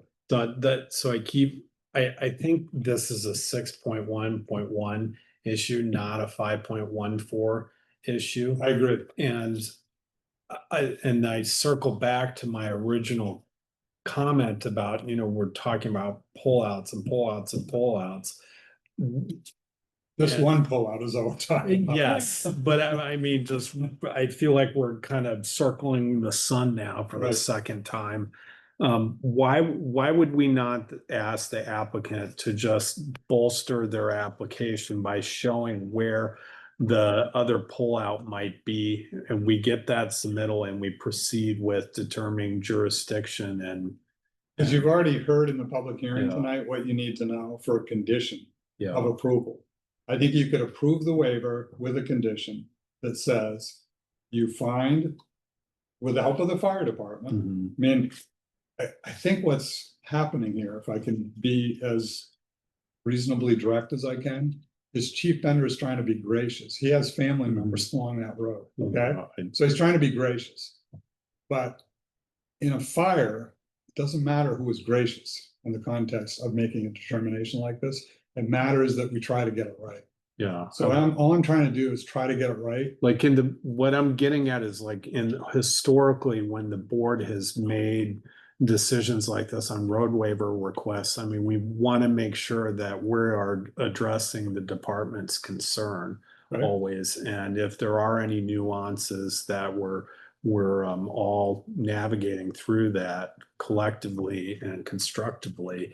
And I just want to make sure that, you know, if I feel like we're going to be ending up kind of doing that in this case, and I just want to make sure that it's well quantified, so we know where we're. Well said. And Dan's shaking his head no, but Dan. Yeah. Thank you. I asked a question a little while ago, where do the recommendations from the fire department about the condition of the road start? And it's at the end of Oak Grove 39, which is the Kelly property. So as I understand the recommendations for how to handle the road, it's that hill that goes beyond him up to the lot of the lot in consideration, the Bar Harbor lot. And further, we had a discussion about how after these conversations, the hammerhead was proposed and the circular driveway was drawn. And I thought, and I may be mistaken, that satisfied the need for a pullout so that you could keep trucks moving up there. And it isn't intended, those recommendations are not intended to suggest that the property owners further down should have to widen that whole road. That's not in the cards here. So I'm confused whether or not I'm accurate there. Yeah. Not the one with the house lot and the driveway. Yeah, so Gail, you're talking about where I was parking today and where we were pulling out. Is that where you guys were? Yeah, it's kind of more where I parked, actually. I think. Yeah. I think there's a misconception that we weren't aware of until recently, which is that the road is all on the Kelly's property. I think when Chief Bender wrote his report that there was like an assumption that the road was past the Kelly's property, but it actually all is the Kelly's property. That's well said. And I, again, just so I've heard the direction that the conversation is going. Mr. Kelly is very nice. Yeah. And willing to accommodate something that he is not legally allowed to do. Mhm. We can't put a pull-off on the Kelly property. It is a road, it's increasing the road, it puts him under the minimum lot size on the ordinance. He didn't give us permission to make his lot unlawful or non-conforming or illegal. We can't do it. And you have evidence from the fire department that what we have proposed is adequate, it meets their standard, not ideal. We agree, it's not ideal. Is a pullout technically a part of the road though? Well, it certain, if I were representing the town in an enforcement action, I would be advising the code enforcement officer that it's part of the road. And it's being used as part of the road to let two vehicles pass. That by definition is a road. So, you know, we're getting into a difficult situation where we have nice neighbors. And we have that testimony from the fire department about what about our standard, and we're trying to do more, and I understand why we're trying to do more. But Mr. Huter and Ms. Sharp, as nice as they are, do not have the ability to force a neighbor to make their lot unlawful. Yeah, can I just respectfully disagree and also answer Member Marshall's question? I don't think anyone in this room, particularly the firefighting function, is proposing to do anything that would create an illegal lot. And I just want to take that out of the room. Don't go with that assumption. That's a bad assumption. What we're trying to do is address a condition that exists all the way from the start of the Kelly property to the end of the Kelly property, a wide arc of that roadway, and try to create a safe condition where vehicles can pass one another as they're going into the Huter Sharp lot in order to then go get around the Huter Sharp lot and then come back out. But if you've got two vehicles passing on a section of roadway, it's 12 feet wide and the vehicle is 12 feet wide, you want to have some ability to address that. I don't have any doubt that these folks are entitled to the waiver. That's not my question. My question is, why wouldn't we want to grant the waiver in a condition where you can say there's a condition of our waiver that somebody specify on a piece of paper where a practical pullout is going to be provided? Because we're on a private roadway. The town is not going to widen a roadway that is in its control. That's not what's going on here. There is not a widening proposal. What Captain Blackman and Chief Bender have both said is if you're platooning vehicles, and he said up to 6, that's a lot in an emergency condition. Don't you want to plan for that? As opposed to just say, let's let it happen by accident. What's the approximate distance from the end of 39, the Kelly lot, to, The beginning of the Kelly lot. Beginning. yeah, well, maybe, okay. What's the distance we're talking about here to the, So my recollection, this is off the top of my head, I Yeah. had this number back when we started all of this. I believe it's 380 something feet total with a hammerhead at the end of it with a hammerhead at the end of it and a circular driveway? and a circular driveway. Right, but And a widening of the road to 20 feet where it can be on the applicant's property. Right. so there's no question that Huter and Sharp are proposing something that reasonably allows a vehicle to come around. But did you hear the time differential? It's a 6-minute response time from Thomasville. So I don't The understand. vehicles aren't all going to be arriving at the same time. I don't understand why the board's advisor is acting as a fact finder in this. It's really, in my view, it's your job to do this. The evidence, the additional evidence that the chair has suggested that we cannot get because it's on the area that's in question is on 39 Oak Grove Road. And if the road widens, it's illegal. The lot's illegal. We can't get it for you. I cannot make that proposal. Mr. Hamilton keeps shaking his head. When I read the definition in the ordinance, the code enforcement officer called Mr. Hill or wrote to him or whatever, contacted him in the middle of the night when she realized, which is nice, a good thing. But when she realized that expanding the roadway on the Kelly lot is going to make it unlawful, it is. And that's a fact, and it's a fact that we can't get around. And what I heard earlier too from the chief and the captain was that, if you want to have the loaded truck marching up the hill, you don't want to stop it. You want to keep that thing in motion. And the pullout sounds like it would be at the top of the hill then. On the opposite side. On the opposite The side. outgoing side. The outgoing side. And so, and what I understood from our site visit today and what's on the plan here is that's that pull through right there on the Hoyter property in front of the hammerhead. Yes. Right there. Yeah. So so trying to get somewhere with this, if the department is in agreement with that, and it sounds like it is from the letter, and we condition wherever we may end up with this, that's, hey, look, minus the grant the waiver request, and we condition it that there's the pullout at the top of the hill. I just want to make sure that the department is comfortable with that understanding. I have just confirmed with Mr. Gillis that if that solves our problem, we're happy to add gravel to make a better foundation, better base to that portion of the road. Well, there you go. Which one? Which portion? This here? Right here, yes.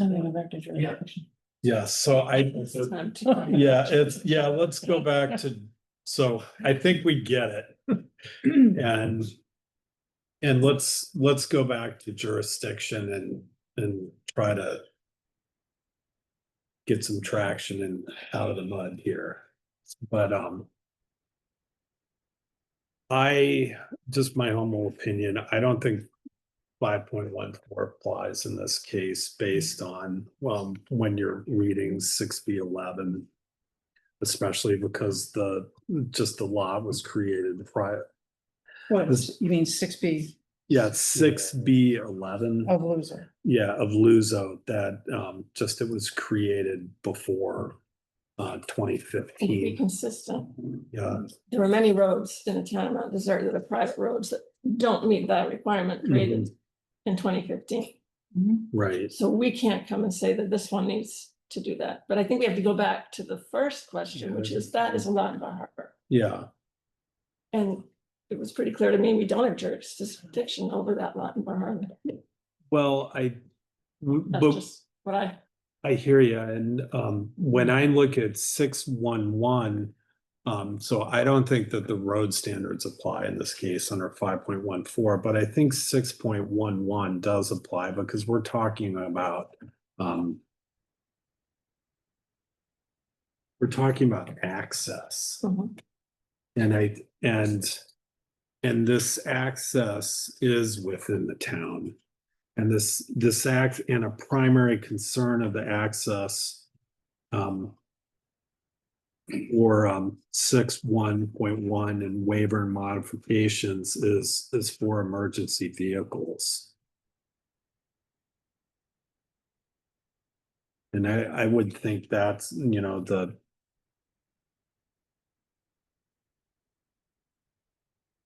I also want to say something about that. It's in Bar Harbor. And you can't do anything about it. If you look at, right back to 1.5, the intent of the land use zoning ordinance. It says to achieve its purpose, this ordinance is intended to carry out the town's policy that use and development of land and water within the town be guided. So the land that this road is within the town be guided and accorded with the express desires of the residents of the town. And then it talks about to permit an increase in the number of residences, recreational facilities, to lessen congestion on and promote the safety and efficiency of roads and highways, and to protect and enhance existing public and private property and the value inherent therein. There's an argument to be made there. I don't know how strong it is that we do, just because the lot that it's serving is in Bar Harbor, knowing full well that it's going to be the town of Mount Desert that's the first responder here, even if Bar Harbor trucks eventually show up. I do think because the lot's in Bar Harbor is not a reason to say we don't have any jurisdiction over what happens on this road in this case. I think it would. But I do, I'm sorry. Only the part of the road that's on Bar Harbor property, because that's what we're looking at. But is the hammerhead on the Tracy lot or what? Yeah, it's not in Bar Harbor. Half of it is. Half of it is. All right, we'll take the other half. But I still do have a question about 6B11 2.3, and I still am not clear about why we have jurisdiction over this because it's a pre-existing lot. And the lot therefore the lot does not need to meet the requirements of section 5.14 of the subdivision ordinance. So I haven't yet heard how we get past that. And I'm sure you told me, but I missed it. Okay, so maybe you could. So let me try to be brief and in deference to learned counsel for the applicant for the waiver. Try not to engage in fact finding. I'm not trying to be the fact finder. You have to be the fact finder. He's absolutely right about that. But if you look at 2, you have to read this provision as a whole, because this was a wholesale substitution to the frontage requirement. Before this amendment that created access, safe access to lots, there was a frontage requirement. The frontage requirement was you had to be on a public or private road. There's some lots, the way they're configured in Mount Desert, it'd be impossible to have further development in Mount Desert on some of those lots. So we encouraged, but the town meeting ultimately decided that it was a safe access provision. I would encourage the board to read all of 1, 2, and 3 of 6B11-2 together. So first you've got the basic concept. What are we talking about here?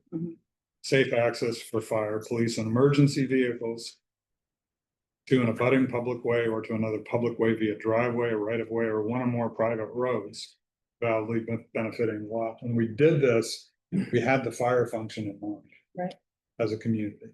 Okay, so if you're going to have safe access, that really means emergency and fire vehicles. Because if they couldn't get there to your lot, you really shouldn't be developing that lot. So point two says, these standards for new extended or modifications to an existing driveway was intended to express the concept. If you've got a new driveway, doesn't matter that you had a pre-existing one. If you have an extended driveway, it doesn't matter that you have a pre-existing one. If you have modifications to an existing driveway, that's enough to trigger the jurisdiction of the board under this provision. And this is obviously a private roadway that needs a modification. When Councilor Pelleggi presented the original Tracy family lot division plan, I don't call it a subdivision plan, wasn't approved as a subdivision plan. So no regard was given to road standards when this thing was created. Really by recording a survey plan in the registry, that's all that was done. So the town did not have a chance to express its interest in terms of how wide that roadway should be. Now they're coming before you saying, I think quite legitimately, as an applicant for a private lot, happens to be in Bar Harbor, but as you said, Member Marshall, it's on that roadway. You've got a responsibility, I think, to your own firefighting function to make sure that fire trucks can get to that lot. And I think Councilor Pelleggi has put together very good materials that persuade you it's impossible to do anything that might help with the platooning of vehicles getting by one another. I'm not satisfied as an attorney listening carefully that it's impossible, because I'm hearing members of the public, including lot owners on that roadway, say, we think practically we could do some things. Now the chair is saying, quite understandably, if we're going to create an approval instrument with conditions, you want to make sure you tie your conditions to a specific place where it's helpful. What I'm trying to do is be a little bit of the glue for the community as your advisor to say, I've heard the firefighting function, I've read the original letter, and I've read the revised letter, the final letter, sorry. They're saying slightly different things. And you heard in the public testimony of the captain, came from her, didn't come from me, that it would be helpful to have a pullout because you're platooning vehicles going by each other on that private road. Okay. Yeah. So that's the pullout. That's all it is. It's not the widening of the overall roadway. No one on that road is going to be threatened by a pullout. So now the question is, does this apply? For me, it does, because even though we've got a lot created before May 5, 2015, it's on a private road that needs to be modified in order for this lot to have safe access. So then you go over to 3.1, I think it is, that deals with the road standards and the subdivision ordinance. 3.1.1, and it says when the development of a lot involves access over a private road that will serve more than 2 lots, such development may be submitted for approval as a road standard review, provided that the development does not otherwise require approval as a subdivision. That takes you over to 6.1. You look at 6.1, as the chair and member Marshall have both said in different ways, you've got some interests that the board might want to grant the waiver. You're not going to change a private roadway, but what do you need to do in order to address the the second letter A standard? The board must find that the proposed plan brings the road into compliance as much as is feasible. I think the Hooter Sharp proposal is the right proposal for their lot. But you're platooning water tanker vehicles on a 12-foot wide roadway. You can find as facts whether that's a good idea for vehicles to come up to one another and not be able to pass. That's your fact finding world, not mine. So what I was suggesting is maybe somebody in the audience who owns a lot could help us identify a lot where you could practically just cut the vegetation and let a pullout occur. If there's a road-based question, that's a different story, because then you're beginning to widen the roadway. But I'm not hearing that there's total opposition to the idea of a pullout. I'm just hearing folks don't want to widen the road. That's all. Ma'am. Yeah, wait, hold on, Dan. Just. Sorry. That's all right. Go ahead, ma'am. So, oh, go ahead, please. Just gonna say, Robert and I will donate a pullout.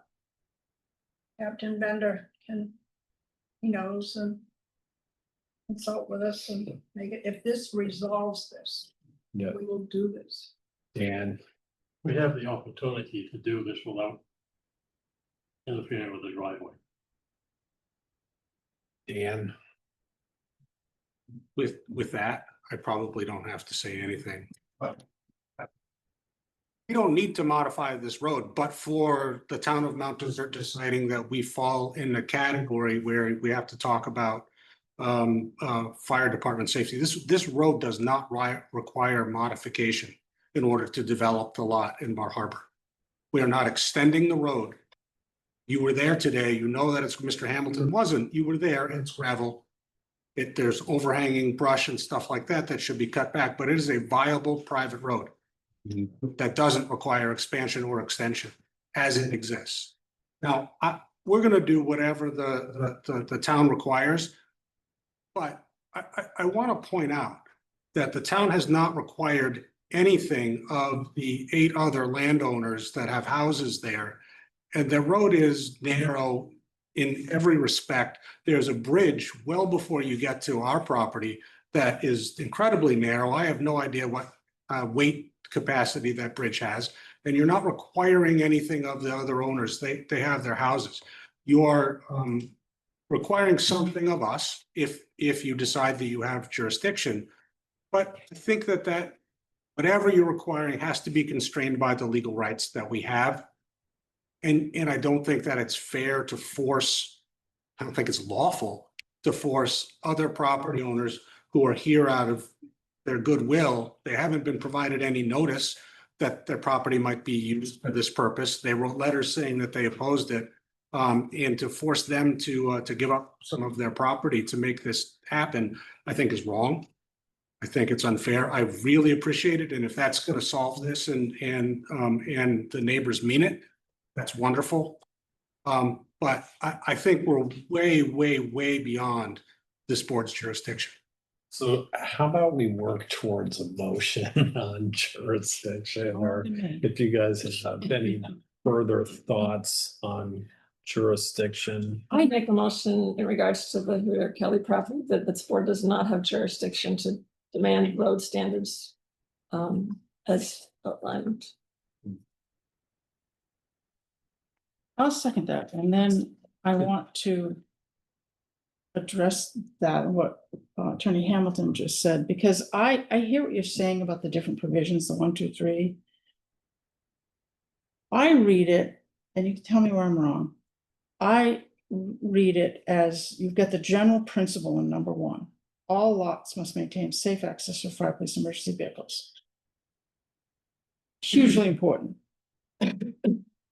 But then it goes on in 2 and 3 to define specifically how you are to do that. And number 2 talks about driveways. And number 3, for some reason that I don't entirely understand, I'm not sure I was at that town meeting, I'm not going to take responsibility for it. It says that if you've got a lot created before May 5, 2015, and we do here, for lots created before then, a pre-existing private road that serves 3 or more lots, which it clearly does, need not meet the requirements of section 5.14 of the subdivision ordinance. So if we don't have to meet that, why are we then even going to the waiver provision? Because we don't have to meet, they don't have to meet 5.14. It's probably a good idea that they do, and that we do waive it, but I read 2 and 3 as modifying 1. That's how I read them together. I see where you're coming from. My mindset is affected by having been involved with advising the ordinance review committee, working with a code officer, because we knew this was going to be challenging. When you take a frontage requirement, that's really easy to apply. All you need to know is, have you got enough front footage on a roadway, and you're done. Okay. Right. We converted that as a community to going to safe access. And we did that for the benefit of a lot of lots like this one, Right. where they wouldn't have been able to meet a frontage requirement. Oh, no. Excuse me. But- This is Dan. I have to say, we're in a different town. You can't impose a frontage requirement on this. Can we go back to the motion on the table and just how I think I'm the, there. yeah, so that how the motion was worded where, technically we should be wording emotions in the affirmative. And Oh, okay. in this case, and forgive me if I got my eggs scrambled here, but I would say that we do have jurisdiction to review this under 6.1.1 and the access requirement for emergency vehicles. However, section 5.14 road standards do not apply. Is that? Yeah, so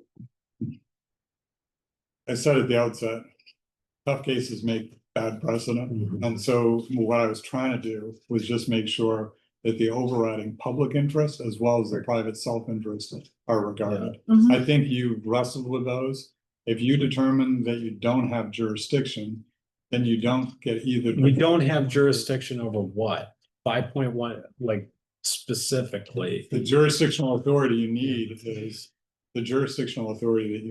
is, you have to apply the hook that gets you over to the subdivision ordinance. Yeah. Because you're not even doing a road standards review if you determine that the lot in question is not subject to your jurisdiction. Is That that, was my motion, the lot of settings. Yeah, I think.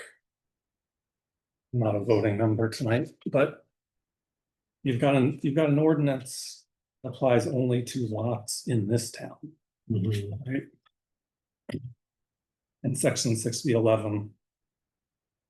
I think applies only to lots in this town, not the road. So, looking at the definition of a lot. That's, road isn't a lot. Yeah. but the application is for a road waiver. But we're saying I we don't think the have jurisdiction. jurisdiction. It doesn't, isn't in the harbor. It isn't. But we're talking about road conditions. We're not talking about lot conditions. For what purpose? They only For apply to a access. lot that not within our jurisdiction. Yeah. That's my hang up. And I'd Yeah, be really uncomfortable imposing a condition or a pullout on someone else's. That's not on the applicant's property.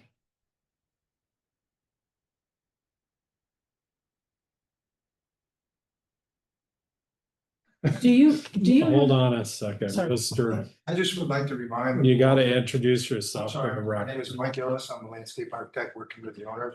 I just would like to remind the board about an earlier conversation that the owners agreed to gravel in the circle driveway as well, where Chairman Family Park today. And that should serve as a pullout in all due purposes, which would be on the owner's property. And I can't speak for the fire department, but I would imagine that they have communication devices, and so the trucks aren't really meeting each other at the road. They may say, we have someone coming out, okay, you're clear to come in, but you would have everything you need for the turnaround from the design hammerhead, plus you have the turnaround section where that could be a pull-off or a tanker truck. Correct, so then we basically have taken care of all the. I don't think that's a hard sell at this point. I think it's the jurisdiction thing. I don't. So you don't need to pull out farther down the road. You may want to ask the code officer. I don't understand why we don't have Please. jurisdiction or why we would not potentially have jurisdiction. Well, I have met with the property owners and looked at the road. And had Mike Bender go look at it. He's requiring modifications. That's what's triggered. The act. Modifications under 6.1.1 where we're required to provide No, emergency 6B. access. B11 2. Under the land and zoning ordinance. Because think about it, what happens if the Tracy's ever develop the lot that this road continues to? Well, it depends on what happens tonight. Yeah.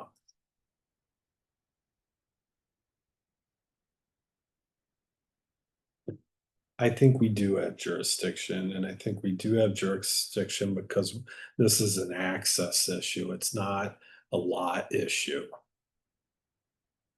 But it says all lots.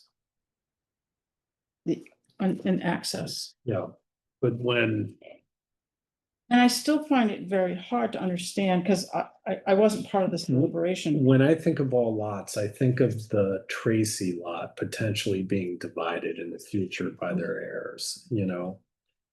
But that's not before us tonight. Yeah. Those lots of being. Those lots are in Mount Desert, so what that should be a consideration for us in determining jurisdiction. I mean, this is, I think, But that's not before I us. think that's not before us. you know. But it's not like this road terminates at the Hoarder lot. I mean, it's, But again, that's not the subject of this. So the way I look at this question is jurisdiction is a question of authority. Does the board have authority over the question? There is both an isolated reading of 6B11.23. Doesn't have the same language as 2. So if you don't read this in the context of 1, 2, and 3 going together, you're never gonna get there. so if The we, law court would say, read ordinance provisions as a whole, don't isolate on one section. So I grant Attorney Pileggi's construction, which is, we have a lot that was created before May 5, 2015, and so therefore, there's no requirement that 5.14 be met. To me, that's not the end of the equation, because if you look at the purpose section with which member Marshall has cited, and you look at how what we're trying to do in 2 and 3 is look at both driveways and private roadways. The idea is, if somebody's coming before you for a road standards review and asking for a waiver, there's, in my opinion, an indication that they've conceded. Now, Attorney Pileggi is not going to acknowledge that, but why would you have a road waiver standard request in front of you? Because the Bar Harbor function has said to Mount Desert, we want to give you a shot to make sure this lot is going to conform. The challenge for everybody tonight is that the lot provision now ties access to the lot.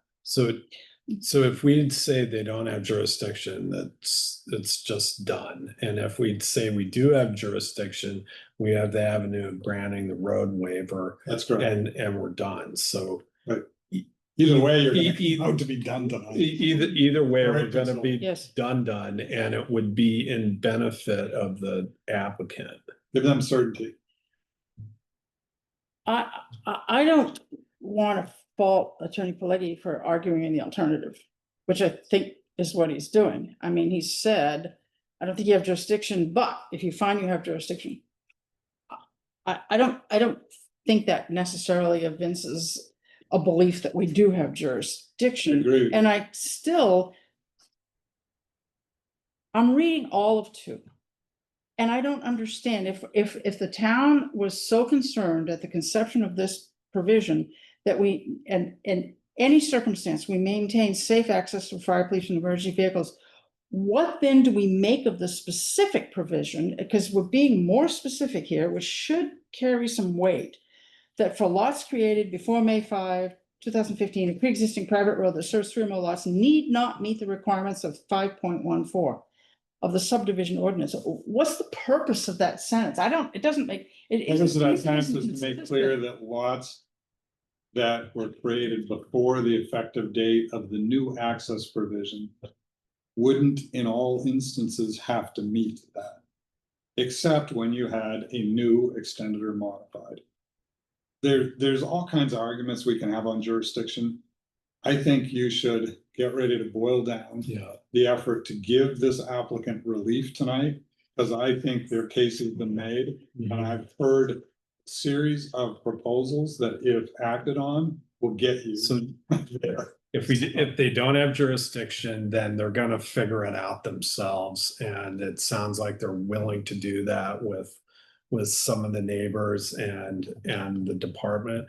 And if we do find we have jurisdiction, then we're just gonna condition that most Can I likely. just add one more Yeah. point? If we determine that they don't have we don't have jurisdiction because they're a Bar Harbor lot.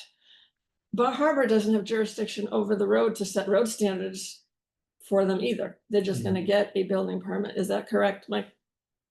I just wanna. For the Mike record, Gertler, Code enforcement officer, town of Bar Harbor. I wanna just make one comment. Attorney Hamilton suggested that I sent this your way to give you a shot at it. And that is not the case at all. I simply sent an email to Kim saying that I have this project. And do they have access to the lot? And does, is there anything that she needed to do? And I had no idea we were gonna go through this painful process. And I apologize to everybody in this room, including Mr. Pileggi, that has reprimanded me on several occasions, and the property owner. So I only asked because it's kind of standard policy in the town of Bar Harbor that I find out if the road works, if I ask for the fire chief to sign off, and obviously that's not the case in this case. So I have the permit right here and I'm ready to issue it. we got 44 minutes. Yeah. Well, So there's a motion and a second on the table. We're But- discussing that and but you wanted us to consider withdrawing that because it's in the negative, and I don't have a problem with doing that. But the other question I have is, we seem to get loggerheads somewhat about the jurisdiction. Do we want to go ahead and try to let's just set that aside for a moment and assume that we've got jurisdiction and see if we can craft something that meets 6.1. well, I think we gotta deal with the motion. Yeah. Can you repeat? Just play Yeah, what member yeah. Marshall was asking. Yeah, Cause I think if you boil all this down, what we're trying to do is we're getting to a point where if this board grants relief, it's gonna expedite the process and will provide final clarity. And my agreement is with the notion that you can't compel other property owners other than the applicant before you to do anything. no, But I think enough has been said so that people kind of get it on the road. And I'm hoping that somebody's gonna have the conversation with the fire department that will go right. I don't think you're gonna get perfect tonight. No way if you're gonna get perfect. so But I think you should grant relief. yeah, so in granting relief, that means that we have jurisdiction. You have to make the jurisdictional determination first. To grant relief, we have to find that we have jurisdiction, because if we don't, then they're gonna just have to figure it out on their own. If we don't, they're getting a building permit from the town of Bar Harbor. Right. And if we do, then I would. Yeah, but our job isn't to determine whether the code officer in Bar Harbor is gonna issue a building No. permit. Right. Our job is to apply the provisions of the Mount Desert ordinances to an application that's pending before you. I We don't have just- authority let me over that. Let me just divide those two parts. So wrestle with the jurisdictional question. So do you feel like we need to rephrase the It motion? should be framed in the positive, and then you can vote it down if you don't agree with the positive framing. So if you withdraw your motion, okay, Yeah, I move that we find, So I have to formally withdraw the motion. Yes, you have to formally withdraw. Formally withdraw the and motion. I withdraw my second. all those in favor? Aye. Aye. I move we find that according to the provisions of 6B11 lots of the land use, Okay, I'm sorry. I'm not as fast as you are. 6B11, 2 of the land use zoning ordinance, that we do have jurisdiction under provisions 1 and 3 over this matter. But should You you want me also, to find facts too? but should you also say that,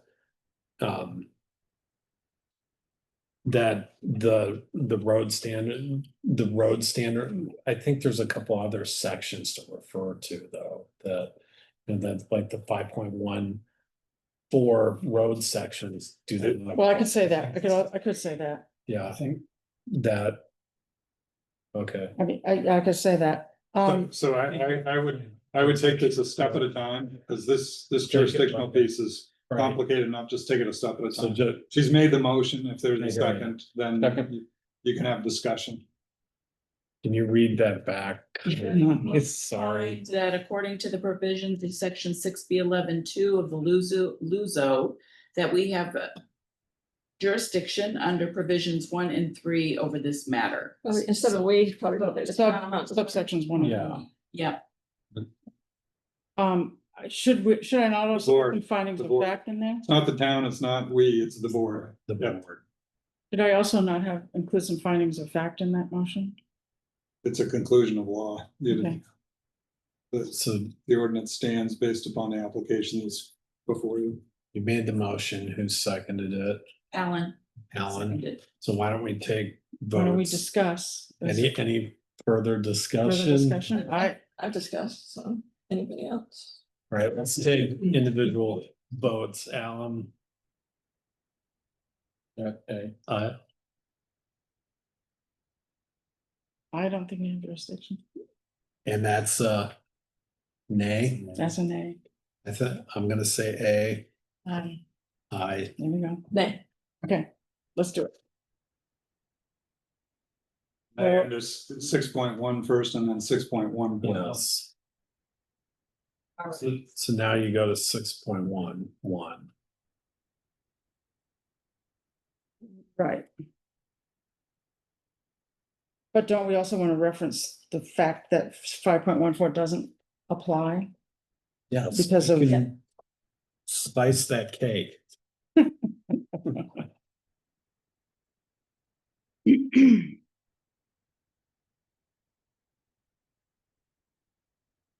So I'm doing this, huh? Someone needs to gonna be a do it while. other than the chair. So I will move, unless somebody else wants to honor. I will move that the applicable provisions are to be found in the subdivision ordinance. Sorry. That's right. The subdivision ordinance, did you say? Yes, 6.1. 6.11. Would you say 6, waiver and modification of the ordinance? Section 6. Yeah, waiver and modification of this ordinance.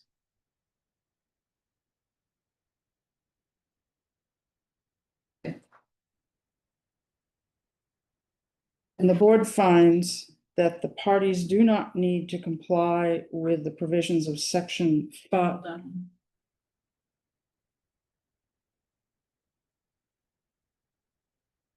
We start by saying that we grant the waiver and then the reasons why?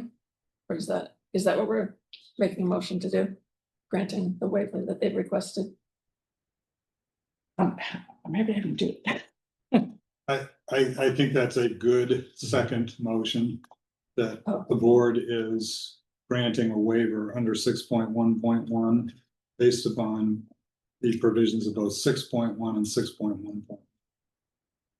The 6.1 sets up the conditions. Right. The circumstances when a waiver is appropriate, 6.1.1 provides how the board grants relief based upon compliance with those standards, A and B times 2. So we are granting a waiver and modification. Are we starting over or are I'm not sure. We need to first say that 5.14 doesn't apply. That's right. No, Well, no, you don't want to. we're waiving You that. have to do that. You're waiving compliance with 5.1. Yes. So then that motion will suffice. Right. So could you just start with No. section 6, where the board's acting under section 6 to grant a waiver Of the 5.1. provisions of 5.14, street design and construction. Yeah, I'm sorry. Yep, no, don't apologize. So this is another one? Yeah, let's start, Okay, so this is what I. the board finds, we'll start over, the board finds that the waiver and modification provisions of section 6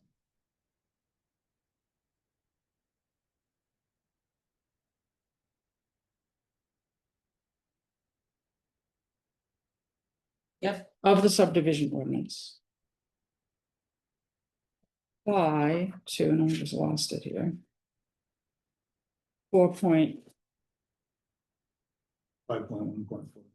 Thank you, 5.1.4. So 5.14. 5.14.1, sorry, 5.14, street design and construction.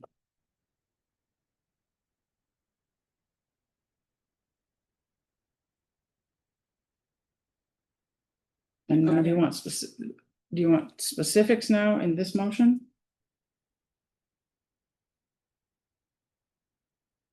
We say that the proposed plan brings the road into compliance as much as feasible. Well, that's the question I'm asking.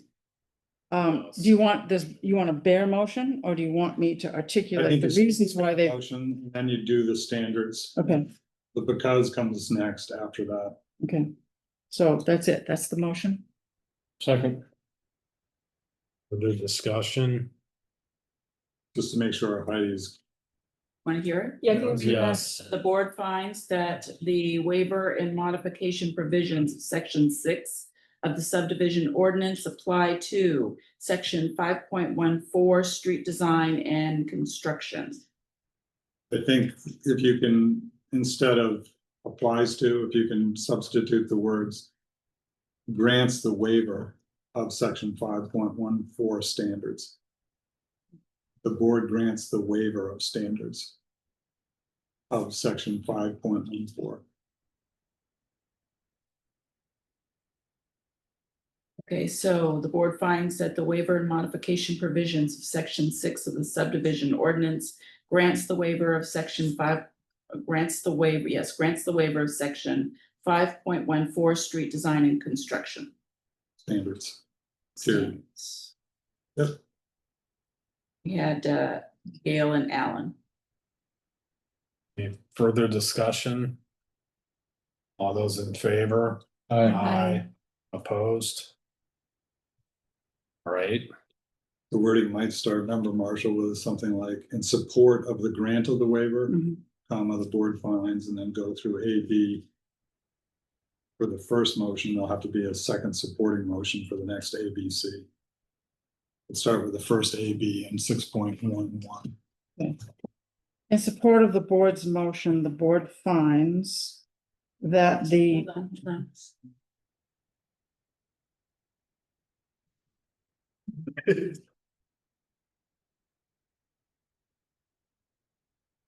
The board finds Is what they'll be trying. That the private road. Providing access to the subject lot.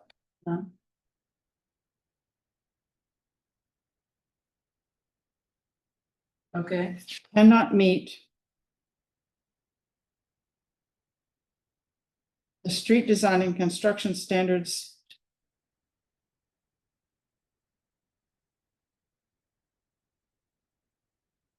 Okay. Of section 5.14. Okay. Because.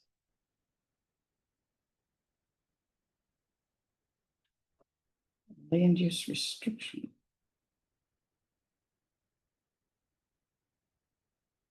I'm not sure what land use restrictions are. Would that be that they don't, nobody's granting them the that we're right? creating a non-conforming lot if we were to. No, I think land use restriction in this context means the title that each lot owner has doesn't give them the power to widen the road.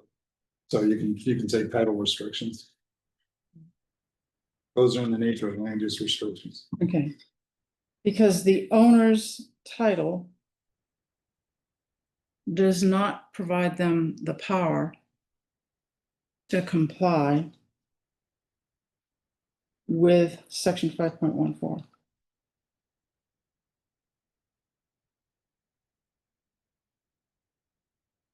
Okay, And it, No, yeah, B, did, are we seconding? Did you second? no, not yet, oh, yeah. not yet. Semicolon. Semicolon, alrighty. And, um, possible. It's not physical conditions, it's legal conditions. If there's an or there, so I'm not sure the board has to. Right, I don't think we need to find it. The proposed plan brings the road into compliance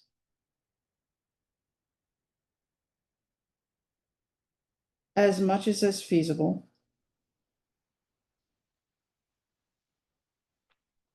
comma, and will provide safe access to and from the property.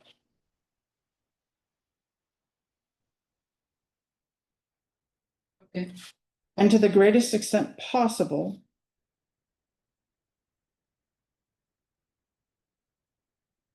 will allow for access to the site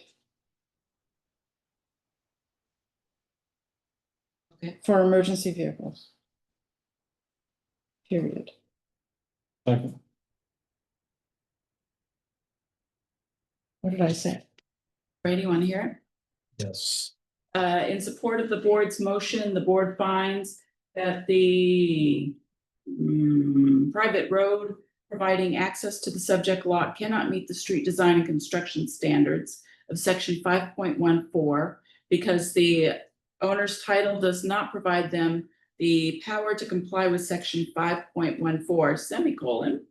And the proposed plan brings the road into compliance as much as is feasible and will provide safe access to and from the property, and to the greatest extent possible will allow for access to the site for emergency vehicles. Then we get to conditions. It's like, I'm gonna stop there and then we can look at conditions. Good. Yes. He seconded it. Yes. Any discussion? All those in favor? Aye. Now the question is, are we stipulating any conditions? In 6.2. I mean, we can't, I don't think we can technically condition something that's on a lot in Bar Harbor, but perhaps there's a general condition that the applicant is going to their best efforts work with the fire department on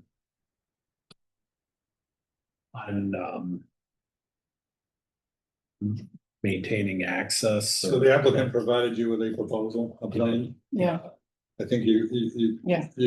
one of your first condition is to reference that plan and Right. say that the applicant implement that plan on their property. And there's two parts to what they're gonna do on their property. It's the hammerhead or circular routing, and it's Mr. Gillis can probably describe it better than I can, but I heard the property owner to propose that they'll take the portion of the lot that you parked on and make sure that that is provided as some circularity. I think Mr. Gillis can state it better than I can. The areas that are noted as roads on our plan will be gravelled. To make it easier for vehicles, for emergency vehicles to get in and traverse them, if that helps. Okay. So. That the applicant's plan be implemented and that the section of roadway be gravelled.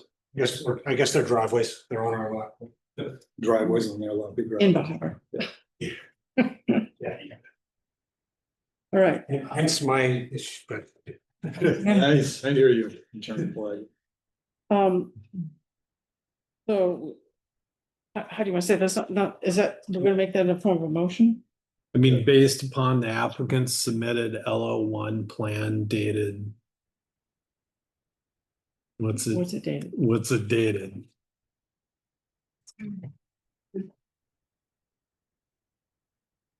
Revised, and for LO1 plan revised September 3rd.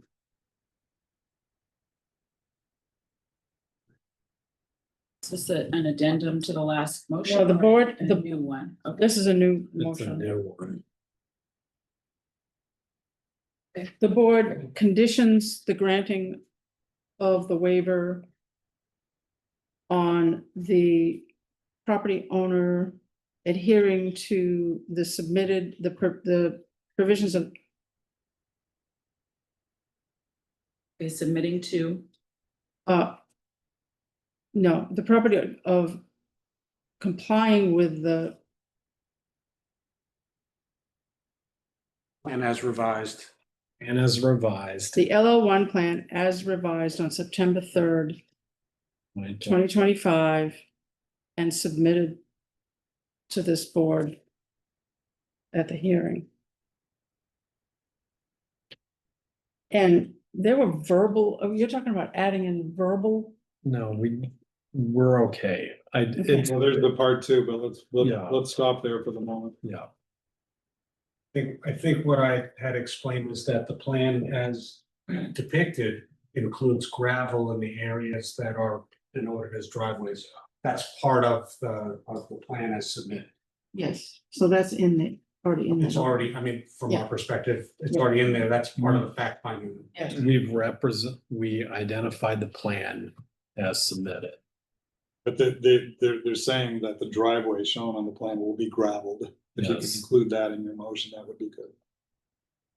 And that the driveway indicated on the submitted plan will be gravelled. What he said. So- Period. Second. Well, let's hear it back.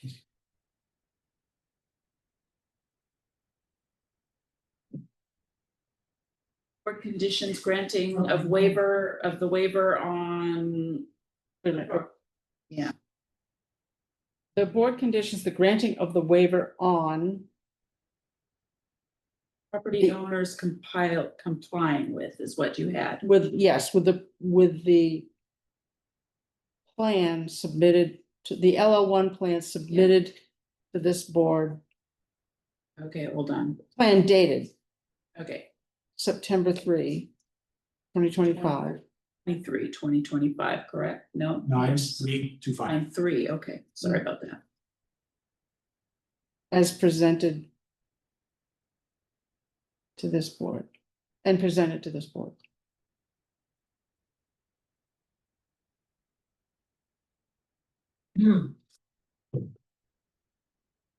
And further,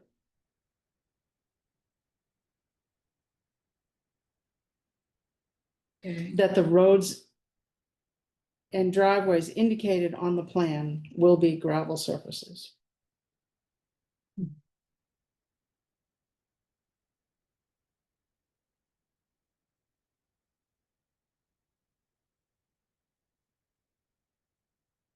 okay, so the board conditions granting of the waiver on the property owners complying with the LL1 plan as revised September 3rd, 2025, and submitted to the board, I'm sorry, and presented to the board. And presented to the board. And further, that the driveway indicated on the plan will be gravel surfaces. There you go. Second. Okay. Any discussion? All those in favor? Aye. And then do we need like a final?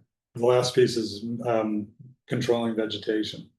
If you want to limit it to the applicant's property, that's fine, but I've heard that there is a section of roadway where the vegetation needs to be trimmed back and controlled. And that, I think, has been voluntary. condition. Nobody said they can't do that. And is that that's the part of the road after lot 39? Correct. Right? Okay.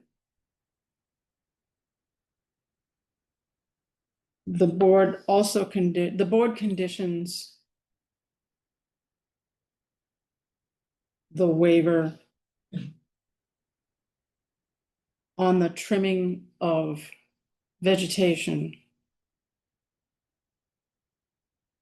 from the end of lot 39 to the property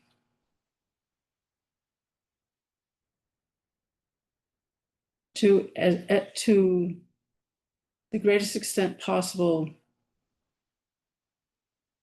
allow for safe and efficient passage of emergency vehicles. Aren't all roads in Mount Desert have that requirement? It's a private road. It's a private road, that's the challenge. All private roads have that requirement? That's the challenge. That is the challenge. I mean, we've had road waiver requests that definitely do not meet that, but we try to do as best we can in concert with the fire department. Need a second for that then? We need a second. Do you want me to read it? Yes, please. The board conditions the waiver on the trimming of vegetation from the end of lot 39 to the property to the greatest extent possible, and to the greatest extent possible. I don't know how to connect that. And to the greatest extent possible, allow for safe passage of emergency vehicles. To allow passage. Just to allow. Oh, okay. Dan? For the end, which end of 39? And you said to the property. Well, You want through the. Include the property, right. Through the property. Yep, from the beginning of the property to and including the property. Dan? You may I just suggest that the motion would be tied to the edges of the traveled way and the road. Right now, the way the motion is phrased, it looks like you're asking us to just trim all over the Kelly's property. The greatest extent I possible. thought I could get that by you. You don't think I could before station? Yeah, to and along the traveled way, agreed. Yes, to and along, yes. Thank you. Okay. Yeah. Yes. Conditions the waiver on the trimming of vegetation from the end of lot. It Instead- probably should be there. Yeah. To and along, yeah. Okay, sorry. Board conditions the waiver on the trimming of vegetation. Let me just write this little arrow to the edges of the traveled way from the end of lot 39 to and including the property to the greatest extent possible and to the greatest, no, it's not, it's just the semicolon, to the greatest extent possible, allow for safe passage of emergency vehicles. To allow for safe passage. Yes. You want to take out Oh, the to the greatest extent? I want to see what you're saying too. Okay. Yep. And do we need a second? That's accepted. Second. Any further discussion? All those in favor? Aye. Opposed?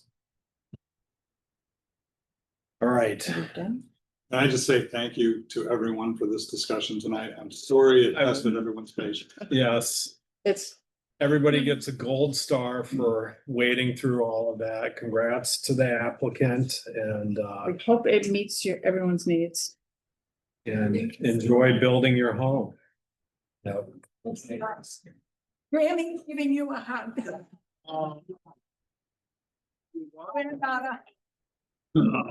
Getting started. All right, so Wait a minute, where's my hug? next item on the agenda is other. Do we have any other?